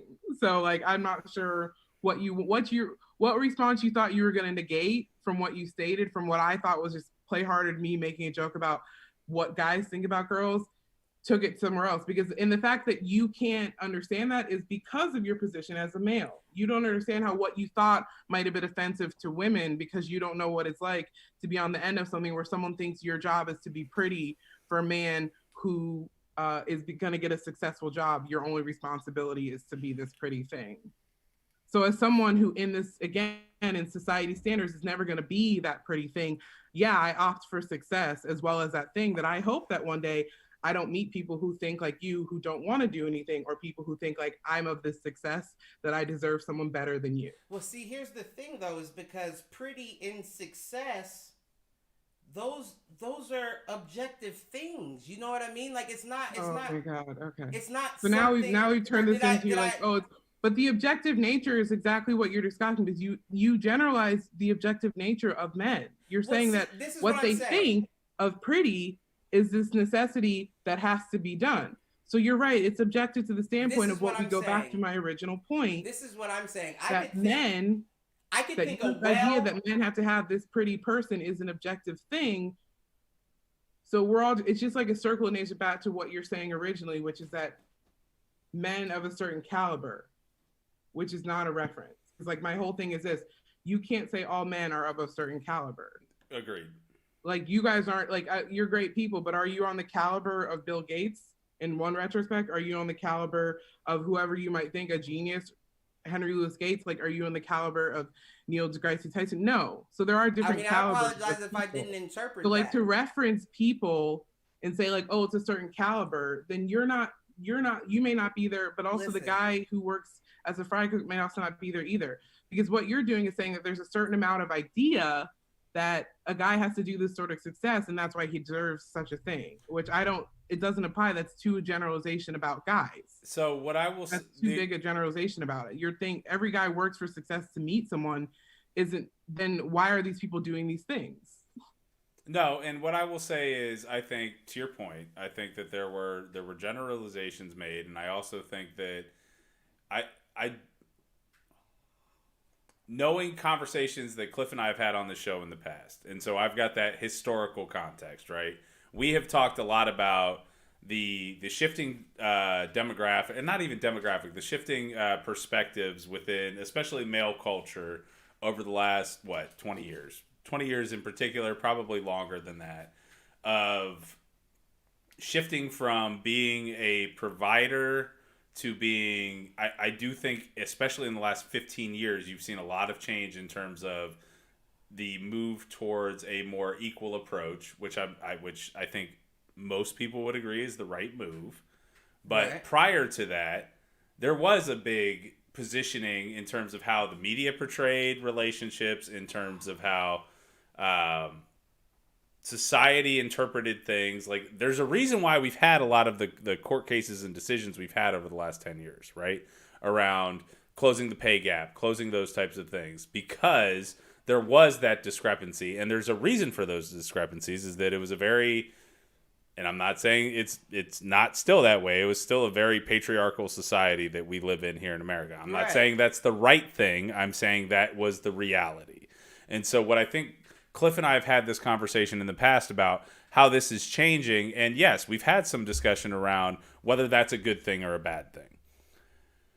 I think this conversation got off the rails because of general statements made, but I also think that, you know, I in general, Cliff does have a tendency to make some incendiary statements. I actually didn't think that there were too many of those here, but I understand in terms of it being a trigger for the way you were feeling about it, and Victoria. I get that. And yeah, I'm because not, I think it's like it's easy. I mean, it's ironic that both of you have said it to me that you didn't feel that way, and that's fine. But also, you're not part of.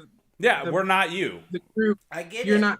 You're not. Yeah, you're talking about this thing about females, and that's why I said I apologize. I apologize. Yeah, if I I'm didn't just like, interpret. yeah, you it. can say that it's not insensitive, but it's like, yeah, because it's not talking about your group that would affect your insensitivity. So, and that's like, Agreed. That's the idea of privilege. Yeah, because you're not experiencing what a woman experiences with jobs, or the fact that she's expected to have a certain thing or do a certain way, or she has to be pretty to do this, or she has to do this, whatever, objectively. All those things don't apply to you, and that's great. But like, the statement was just like, yeah, I wouldn't have normally gone off, but it was just so like, no, just very not well worded. And you can go back and listen to it, and if you can think like, okay, what I said was a pretty good statement, then I'm in the wrong. But I don't think your initial statement, and I don't think anybody's saying afterward was really like a progressive or a thought that should have been had. I don't think we would. Your general. I don't think that we're disagreeing with you on that front, and I don't think anybody's saying you're wrong. Honestly, I'm just trying to keep the conversation going. Like, I know, like, even if you said I was wrong, like, I wouldn't really care too much about it, because like I know I'm not, and it's like, it's hard for me to see the logic from the other standpoint. Right. And I don't think it, like, we were talking about dating, which is all I wanted to talk about, right. What it might be, but we can keep Clifford out of that conversation, because again, dating doesn't apply to him. He doesn't do it. He doesn't know how to. He hasn't had sex in 8 months, because that seems to be a long time, but which somehow was longer than 7 months. So he 12. had to one up me, but that's fine. But my point being is that like, that doesn't apply to you. So you didn't have to even start the conversation. I was talking about my experience myself in dating. Fair. But you don't date. You wouldn't know. So right?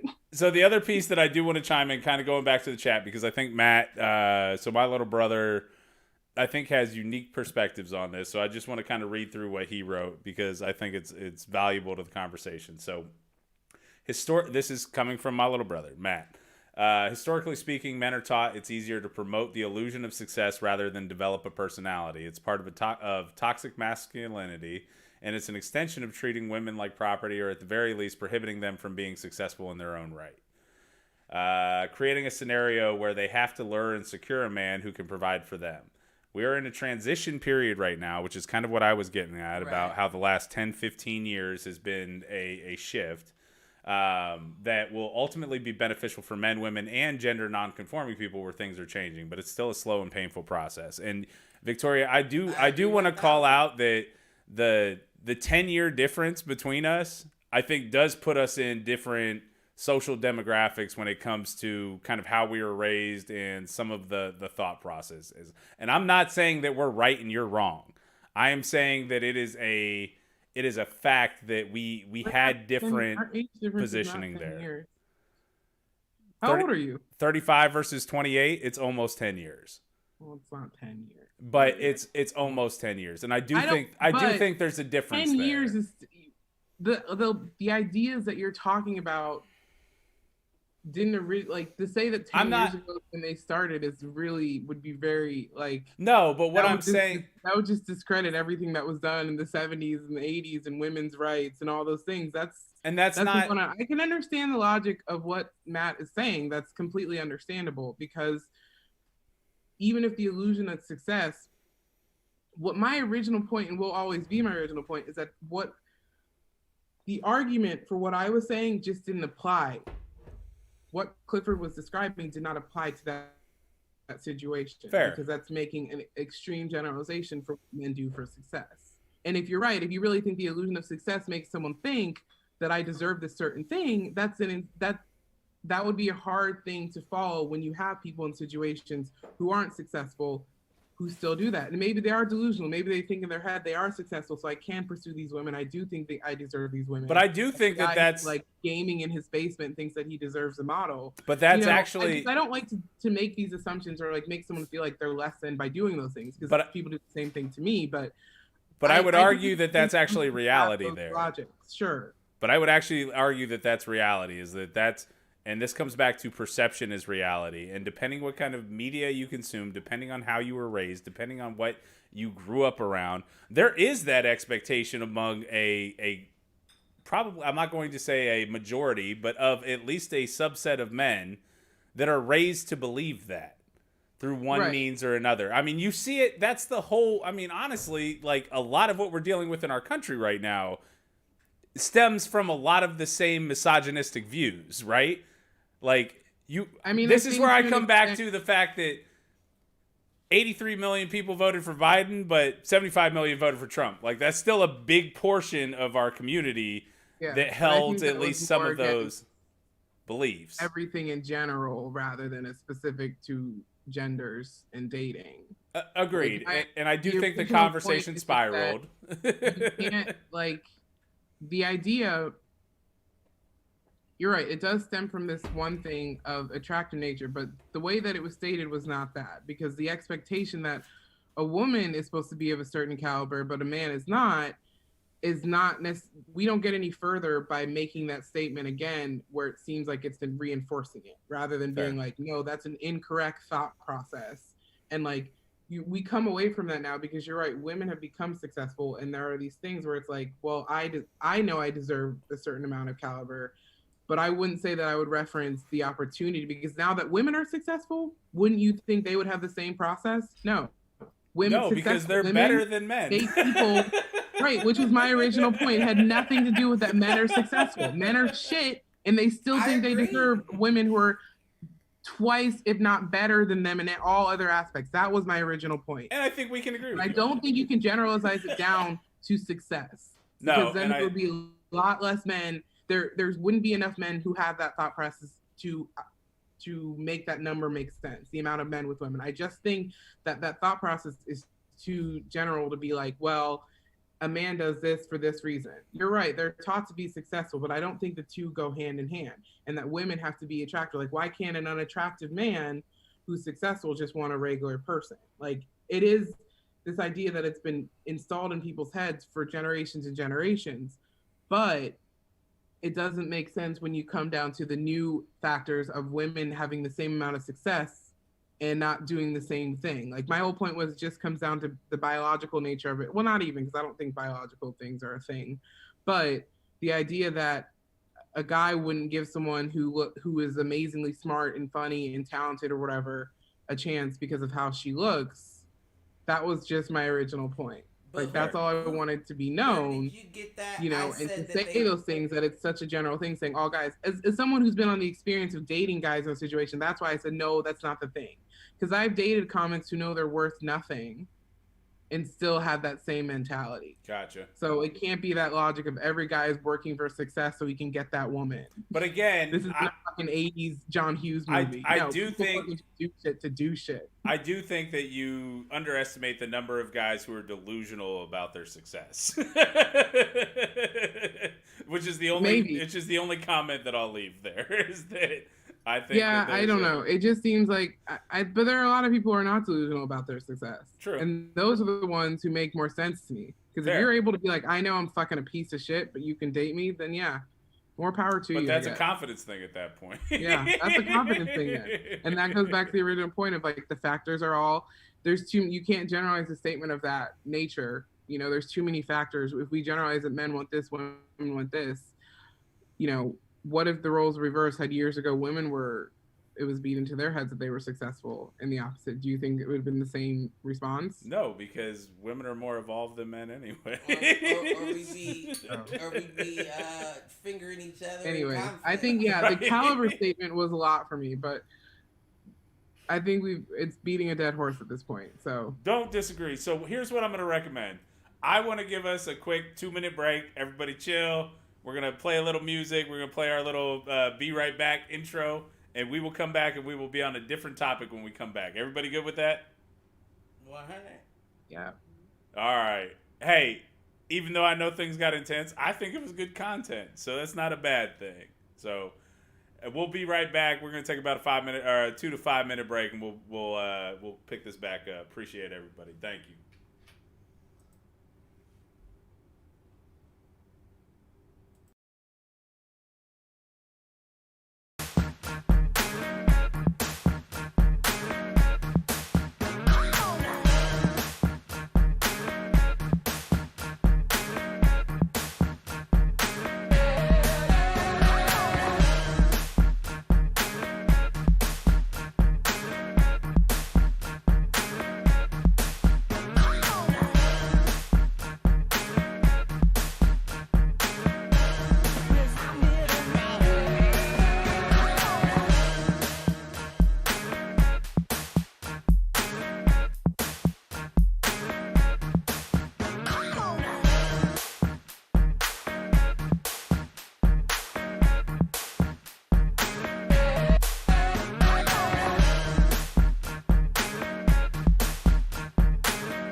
University Hospital, like one of the best in the nation. We do a lot of high dose and high dose therapies and a lot of experimental, like new therapies, like any new therapy that comes into the country, because we're always the last to get it. Got The FDA it. sucks. Right. So whenever new therapy enters the country, we're usually one of the first hospitals to be doing it. So it is interesting, like on that standpoint. It's not something I want to do forever, but it's definitely I enjoy for now. Right. So so that's at UC, right? University of Chicago. All right. No, I mean, so your joke earlier around it's easier to do or to deal with cancer patients every day versus stand-up comedy is It's apropos. So, all right.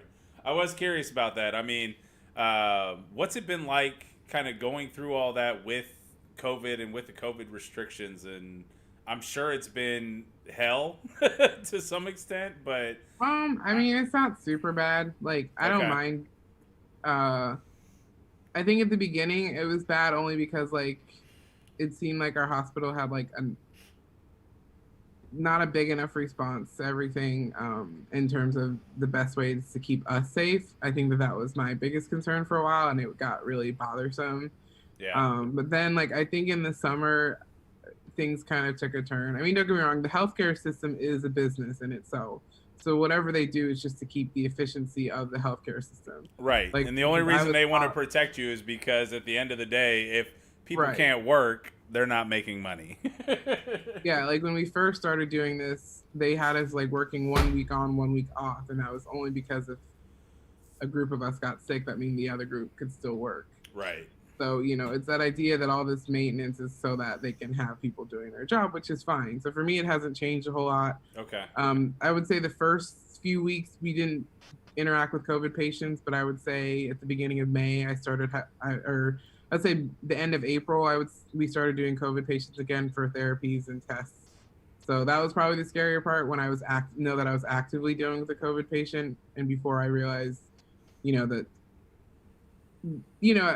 COVID was a lot scary at the beginning when we didn't understand it. So then it was like the scary nature of what happens if I get it and all those things when I was dealing with actively COVID patients. But outside of that, I think I'm more grateful for having a job, not because I care about the fact that I can live what I want. I literally would go insane if I was home all the time. Right. Like, that's the bigger thing for me. Like, yeah, it's great. I'm glad to have a financial stable income and healthcare and all that kind of stuff. But it's more better because if I buy another craft off of Amazon, they will stop my account. One time I literally ordered something. I ordered so many of this miniature that they thought it was someone had stolen my credit card. Right. That you were being scammed. And so then I pretended that I was like, oh no, like maybe, I don't, possibly, it could have happened. Do you do the like? I also don't recognize those 8 DoorDash charges. So that's what it's like. It was like, I mean, I was going insane because I live alone, and like now me and my friends, like, we have a bubble, and I know, like, whether or not you think that's safe, it's up to you, but we're all transplants, so we don't see anyone other than each other. Right. We don't have family here. We all live alone. So whenever we hang out, one of us gets it, or I don't know. But anyways, now we see each other more. But at the beginning, I was just by myself for a good like 4 months. It was like this insane amount of like alone time where you really get to know yourself and you realize you're awful. So that's what it is. But outside of that, it's not been on. And I'm double vaccinated now. I have gotten both my vaccines, so that's awesome. I'm ready to get out of here and go somewhere. It's funny you bring that up because my wife gets her first shot next week. I was apparently eligible, but I've never actually activated so the school district where I coach. Apparently I got an email at that account, which I didn't even know I had an email account for them. Right. So I could have gotten vaccinated like through you're doing great already. Right. And by the time I realized it, or by the time I talked to Jeff, I checked that St. Charles email before I checked that one. Well, fair enough. But at the same time, I missed the registration date by a day. So I don't know. I don't know if I'm ever going to get it at this point. Well, then you just get it as a civilian. Well, but I don't know when they're in Ohio, especially. Like, we're in phase 1B, and civilians under 65 or under 55, we're not going to get it till like 2022 at this point, with the way that it's rolling out. So. Yeah, but I think that kind of depends because now you have pharmaceutical companies, and they're going to keep more and more are going to start developing them. So you're not going to be limited to just and eventually Pfizer, and Miranda, and now Johnson and Johnson. There's going to be more and more pharmaceutical companies who are going to either adapt it or find some sort of, they're going to reverse engineer it and they'll figure it out themselves, and you'll have more and more companies putting it out. Well, and eventually they'll do it at more retail type locations, whether it's CVS, well, yeah, I mean, you can already book for a lot of people can already book at CVS and Walgreens in Chicago. I don't know, maybe Chicago just is moving faster than other cities because I feel like they are. No, actually, no, that's not true because I have friends who in Ohio. I wondered how they got it, but maybe they have some sort of reason. Because I have friends who don't work in medicine or in any sort of friends who even work from home who've gotten it, and I'm just wondering how. But in Chicago, they started. Educators are getting it right now. In Ohio, they're starting the same thing. They're doing it in the same process where, because I work in the Southside community, which is an underserved community. My hospital will only be giving it to people who live in that actual community. Gotcha. Over the age of 75, and then when they're finished with the people over 75, they'll move to 65, and then keep going from there. But yeah. But when I first got it, they had 12,000 doses the first day. So I think you're being a major city might affect it, but also I think in time you're going to have more pharmaceutical companies developing their own, and then it'll be the same thing. Because now Johnson and Johnson's has a longer expiration time than these other ones. That was another benefit of it. These other ones have a 6-hour half-life, or not half-life, whatever, but a 6-hour expiration time. Now you have a longer one. So yeah, and I mean I actually just lost my train of thought. I had a good thought there and I lost it, so I got nothing. No, I mean at the same time, it'll be interesting just to see how, if anything changes under the new administration, et cetera, in terms of the availability, whether you're ramping up with the Defense Production Act, et cetera. I was a little disappointed when I figured out, or when I realized too late that I wasn't getting, I was eligible and didn't get one, but it is what it is, and, hopefully I can get vaccinated before we start from a coaching perspective here in August or whatnot. So what was that like? You were eligible based on the fact that you worked with... Yep. So basically it's moving into education now, at least in Ohio. And like I said, Shar gets hers next week. I was eligible because I coach, and I missed the window to sign up. But it is what it is. Well, that seems like it's on you. Well, it is, because I never activated the email address that I think that was the first mistake. Well, because how long have you been coaching there? This will be my 3rd year. Yeah, and that's I had 5,000 emails from them when I finally did sign in. Did you have any emails, or was it a thing where you had to activate it for you to get emails, or were you already getting emails you hadn't read any of them? Bingo, second one. So I didn't. How many unread emails did you have? Oh no, that was the big drama today. So I finally got the password reset, or I got the password reset for the account so I could actually log in, and I had 5,000 unread emails, but every single one of them except this vaccine email, I could just throw away. That's the flip you side. You could have had someone sending you a heartfelt email, and you could have helped the student out, and you just blew it all off because you didn't have your email. No, because anybody that's going to send me some shit like that is going to send it to me on Twitter or Facebook or somewhere else. God. The fact that you talk to your students through Facebook is so weird to me. When my teachers had Facebook, I completely avoided that thing for such a long time. What'd you say, Cliff? I'm sorry. Low? Am I still low? You were a little low. I don't know why. Say it again. Sorry. Well, I said it. So Enrique the kicker's okay, then I take it. Yeah, exactly. He didn't get no infections on his back tat or anything. No. West Side? You're talking about West Side? Yes, yeah. Exactly. No, it's not Jose. It's Jesus. Jesus. See, now I feel even worse for saying Enrique. Enrique just strikes me as the guy with the back tattoo. That's why. I hear you. Jose does it. I don't get that vibe from him. No, Jose was the kicker the year before. Oh, Jesus. Jesus is this year. Yeah, even Jesus doesn't strike me as the back tattoo.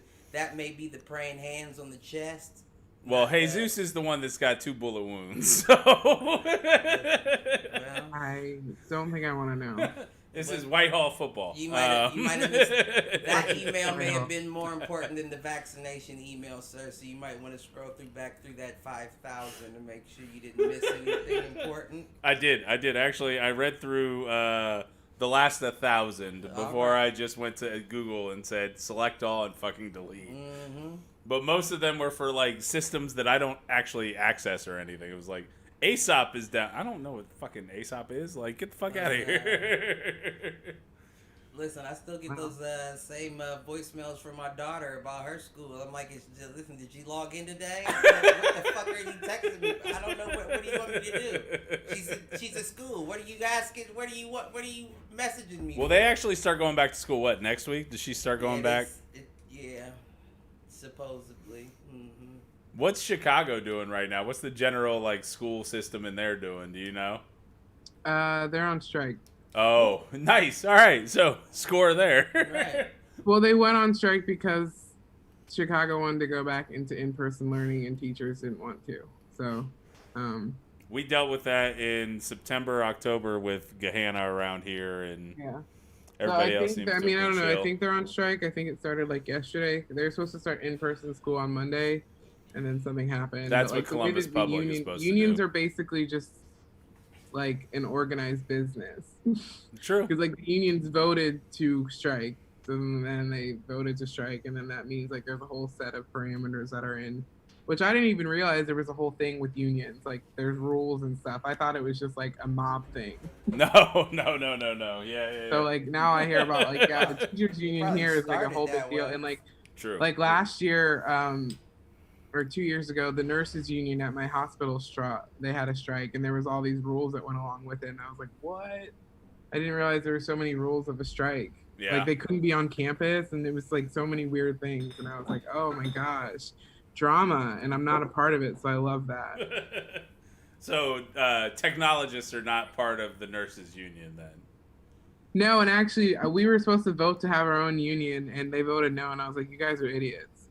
Like I know I'm not gonna do this career forever, so like I was like, this isn't gonna affect me forever, but Right. like this is the kind of thing where like, you know what, when we don't take lunches for 4 weeks, this is something you could speak up to a union about. Right. Labor laws. True. And how they apply here. Because you're not getting it, you deserve a lunch.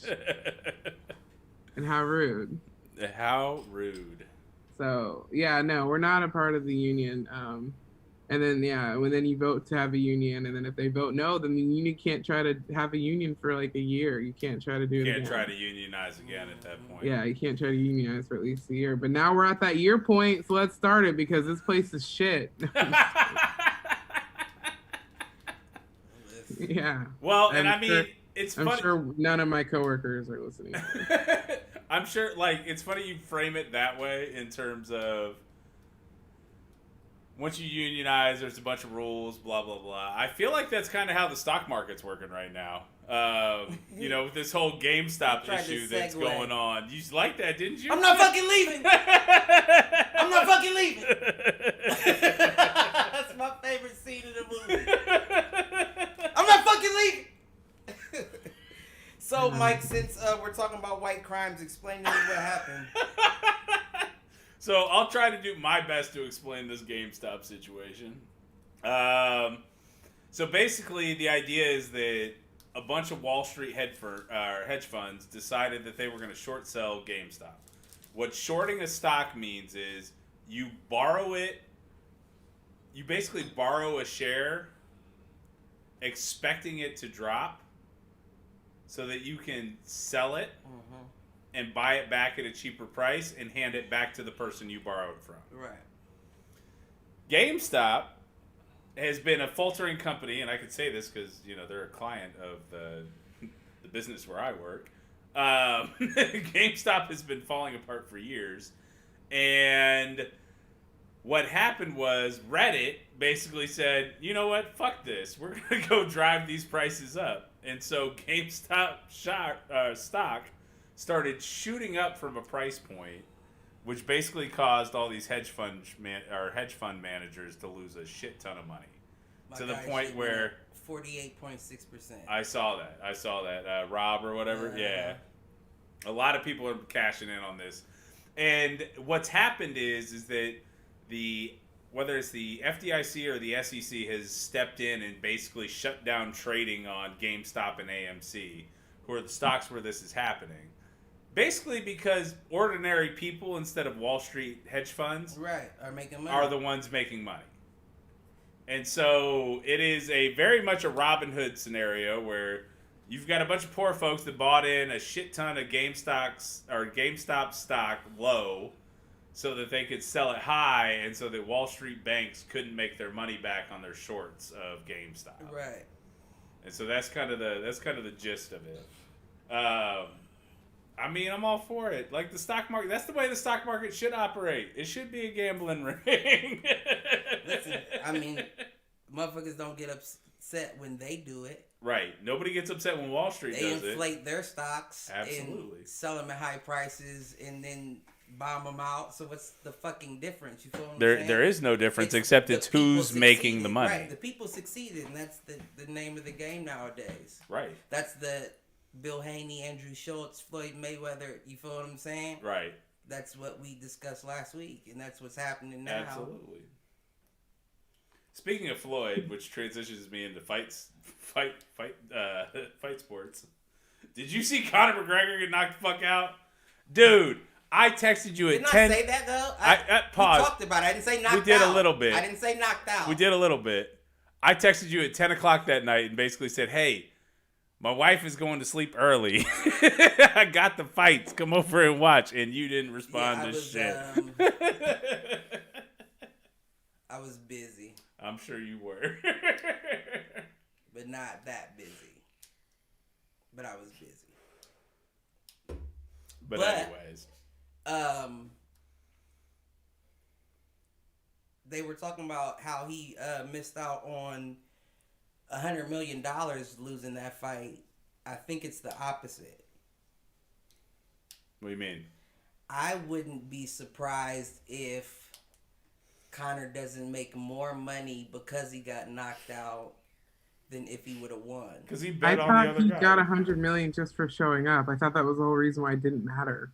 Well, no, not for that. Not for the Dustin Poirier Conor McGregor fight. No UFC fight ever gets that much kind money. of Now, money. here's the thing. They were saying missing out on $100 million because the boy Jake Paul, the YouTuber that knocked out Nate Robinson, you know what I'm talking about? You didn't see all the memes of Nate Robinson laying on I know who that. I just can't stand Jake Paul. I know what you're referencing. Me either. We're in agreement on that. You know what I'm saying? We're definitely. But he offered Conor McGregor a fight before Conor McGregor took the Dustin Poirier fight. He told him it would be guaranteed $50 million. Conor McGregor said he wanted to fight Pacquiao because he thought he would make more. Now, the Pacquiao said the only way I'll fight you is if you win your next fight to big up the promotion. He would have had a chance of making just as much with Jake Paul off of just taking that fight than Manny Pacquiao in losing. So now you lost out on both $50 million fights. So he's fucked.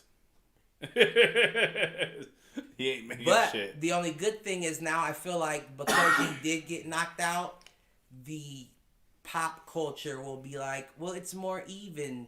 Yeah. You and Jake Paul now. You know what I mean? Which will big up not necessarily giving Poirier any respect, but no, yes. he's in UFC. Nobody cares about him. You better start fighting these celebrities. Isn't that where we are today? Where you can devote your whole life to a sport and watch somebody who's a faker make so much more than you? I mean, fair. You're not wrong. I don't even want to say here we are today because we've been that. We've been trending that way for a long time. But now it's just like the guy that... But it started off with like going from fight sports to fake fight sports, right? Like Mike Tyson got paid a shit ton of money for showing up and hitting Shawn Michaels with a chair to basically back Steve Austin. Oh, and wrestling. Right, that's what I said. From fight sports to fake sports. And you saw the same thing with DDP and Dennis Rodman, or DDP and Karl Malone. Sorry, I don't know anything about that. I don't know anything. You don't know that Dennis Rodman left the finals to go wrestle at WCW? I don't know any of this. Oh my God! You have to go watch the what was the Jordan documentary? The Last Dance. The Last Dance, because they actually talk about it. Dennis Rodman pieced out in the middle of like Game 5. He went to Vegas to go. He did that too, but that's where WCW was filming. Oh, so it's a 2-for-1. So Dennis Rodman showed up like in WCW during the finals. No doubt. But I mean, a lot of people felt that was kind of fucked up that you went and did professional wrestling in the middle of the finals.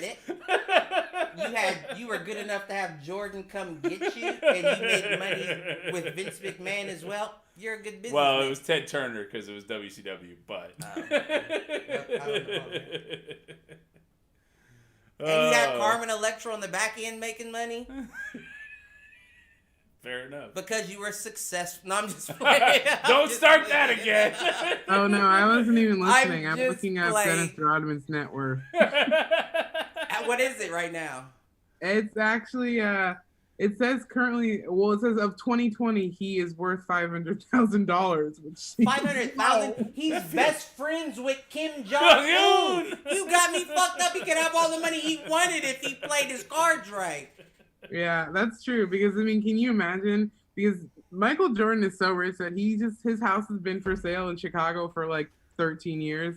And he just still owns it. Nobody can afford it. Really? No one wants, because it's the price of the house, and then on top of it, it's the upkeep. Right. So then it's no doubt. He has like full basketball, like he has full everything. Like, so it's the upkeep. He has like a whole I can't even describe it, but you look it's very dated though. And he's like, the neighborhood. If you're gonna try to sell that house, you really need to renovate. You really need to spend another $2 million just to update it. Yeah, I mean the only thing that I would purchase that house for that price solely because his his gate has 23 on it. So that's what the cool part is. Like I would buy the house just for that if I had the type of money. But yeah, that house has been on the market for like so long, and it's not even the most expensive house in Illinois. It's just people don't want it. Right. It's just like not a good the amount of like the architecture and everything you need to upkeep that house is probably not worth what they put into it. But again, he has he has so much money that like that stuff doesn't even matter, and all the money he probably made from Last Dance just recently or just Jordan's in general. What? Like I don't know what his net worth is, but I'm sure I could Google that. That's what the first thing I do so I know that I'm unsuccessful is I Google a celebrity's net worth. Listen. Oh, literally, my Google history already had Michael Jordan house on it. So. You want to know how unsuccessful I am? The first thing I Google is the Mega Millions jackpot payout. He is currently the world's richest retired athlete at 1.6 billion. That's his net worth.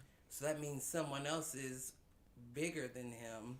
That's well, active. I'm sure non-retired people. I mean, can you imagine what I was just looking up this Formula One driver who makes $280 million a year. And that's without. I know you're talking about too, and that's without winning incentives. Yeah, and that's even Patrick Mahomes. His contract. First of all, fuck Patrick Mahomes. Listen, second of all, if we're being a buck, I think we're looking at Jordan, LeBron, but with LeBron having more clout with Brady Mahomes. Oh, I can see that. You understand that Mahomes has never lost a game by more than one touchdown.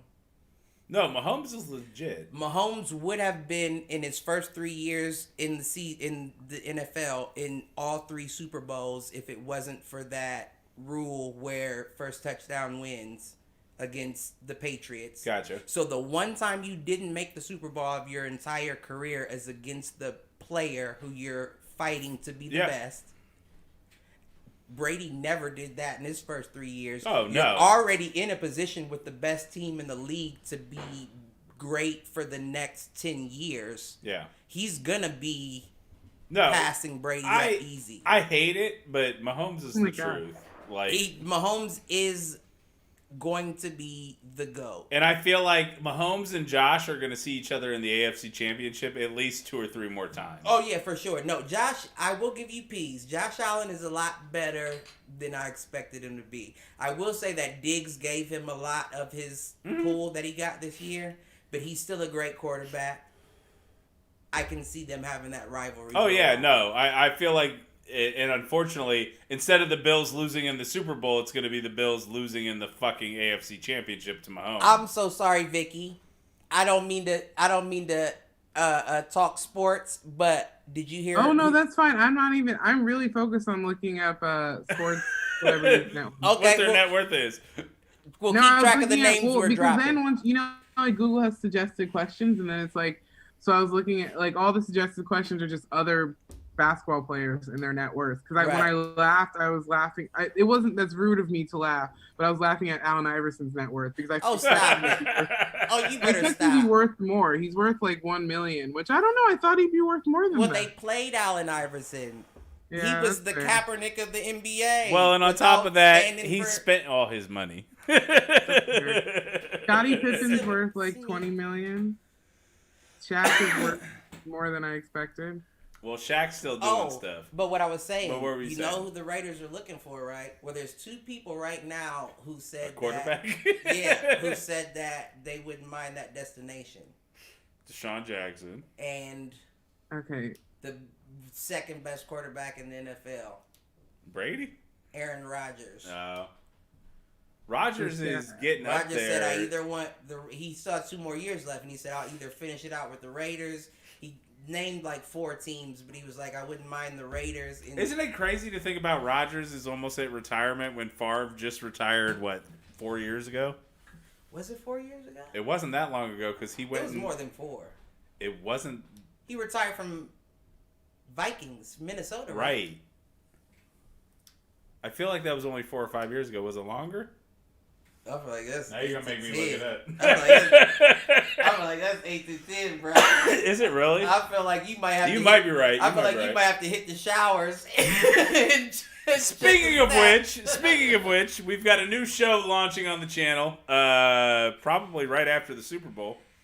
Hit the Showers, presented by Foolproof Entertainment, will be our post sports event show. So I think what we're looking to do is after games, after matches, after pay-per-views, whether it's, fight sports, football, hockey, basketball. I don't know that we've said anything about baseball, but if we've got some baseball fans, we might look at that. We might look at it. That show will be launching in the month of February. Probably next weekend. We got at least 10 commitments. There we go. As far as hosts go. On top of that, we also have this weekend we will be recording a couple episodes of the Mind and Body podcast, or the Mind and Body Understanding, hosted by Jeff Farian podcast. Help me, Jeff. I'm broken. Right, no doubt.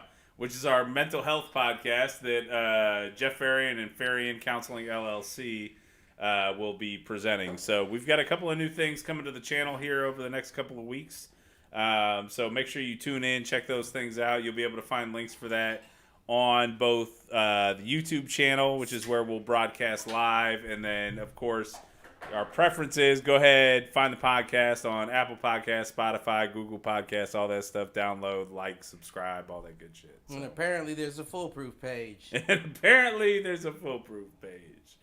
All right, so we are at about 2 hours and some change. This is typically where we wrap up the show. So, Victoria, where can the people find you? Oh my gosh. Well, I haven't been doing a whole lot. So, but you could follow me. I'm on Instagram, but I don't post. I'm so used to saying live shows. That's what's so much better. I don't have anything to say because I don't do anything social media wise because I suck. But I'm trying. I just started it. Well, I'm trying to start a YouTube channel, but it's so hard, and I don't want to put in the effort. Well, the only thing I'll chime in there is if you want to talk about that offline, I'm more than willing to have the conversation. We've obviously sure. I just but anyways, the best place I'm trying to gain more Instagram followers. That's all I want. So even if you don't find my stuff entertaining, just follow me because I should be sad enough to you that you want to pity me. and then you can just No pity. look at that crazy rant you went on earlier. No pity. Fucking- We threaten fans too. So fans, the ones that That's I all know, I do. I threaten fans. follow her, or I'ma see you. But yeah, so I'm on Instagram or Notorious. Well, it's a long What is it? phrase, Can we- but yeah, I'm give it also to on us. Facebook. You can Give it reference to my us. Instagram in something later when you post it, I guess. I don't Okay. know. Do you know what your Instagram handle is? No, I do, but the issue is, it's like it is Notorious VIC, but there's underscores in it. I mean, Okay. I can spell it out. It's Spell it Notorious out. Yeah, underscore do V it. underscore I underscore C. Okay. I know that's right. It's really not that hard. I just was like, oh, like, is it weird for me to spell it out? But Yeah, like, don't be humble. that's all it is. There's just an underscore in between each of the letters. VIC. All right. For the VIC part, because my name is Victoria. The notorious. Gotcha. The notorious VIC. Yeah, I need to change it. Yeah, you should. But Take don't it to change the it. But the thing is, I want to come up with something funny and clever that's like still good, like that people could reference. Because like, imagine like when people at my shows ask me to follow me, and I have to spell it out for every single one of them, or I just take their phone and write it in myself. Because I hate being like, oh, you put the underscore in the wrong spot. Right. I need to get an easier handle. I just can't think of. I want a clever one. I love it when they call me Vic Mama. I love it when they No, go. that's so long. Yeah, that is very long. That is but long, That would be a they very long remember it handle. like Biggie, but they call me Vicky. Yeah, You feel me? I want something clever and short. Well- if you guys think of it on your next, make a list on your next I'm a show. full We will. marketing We'll see what we genius. can do. We can see what we can do. All right. So for those that are listening out in the live chat, we are going to do a post show. If you're interested in joining the post show, and Victoria, I'll send you the link for this, but it is my cell phone number. Lowercase fools is the password. If you want to join us live after the show, we'll hop on for probably 15, 20 minutes and wrap things up. But Cliff, you got anything to take us out? Love everybody. I think that Respect. was referencing me. Yeah. Oh no, I love you too. Respect fucking with women. And success is the best revenge. That's true. I'm gonna be so successful, and I'll be like, you know, my good joke that I wrote in the middle of this was that like, when I become famous, this is gonna be the video they reference about how I'm unhinged. Listen. And there you go. I'm glad I could be a part of it, ladies and gentlemen. And with all of that, I love you. I love you guys too. And with that, my name is Michael Reggie. This has been Do Fools Agree. Check us out live on YouTube, Facebook, Twitter, Instagram, all that shit at Foolproof Net. Do me a favor. Hop over to the podcast versions, whether it's Apple Podcasts, Google Podcasts, Spotify, all that shit, and check out Do Fools Agree. Do me a favor. Like, subscribe, comment, all of that. That helps us in the rankings. That helps us build up our audience, etc. I appreciate everybody. Victoria, thanks for joining us tonight.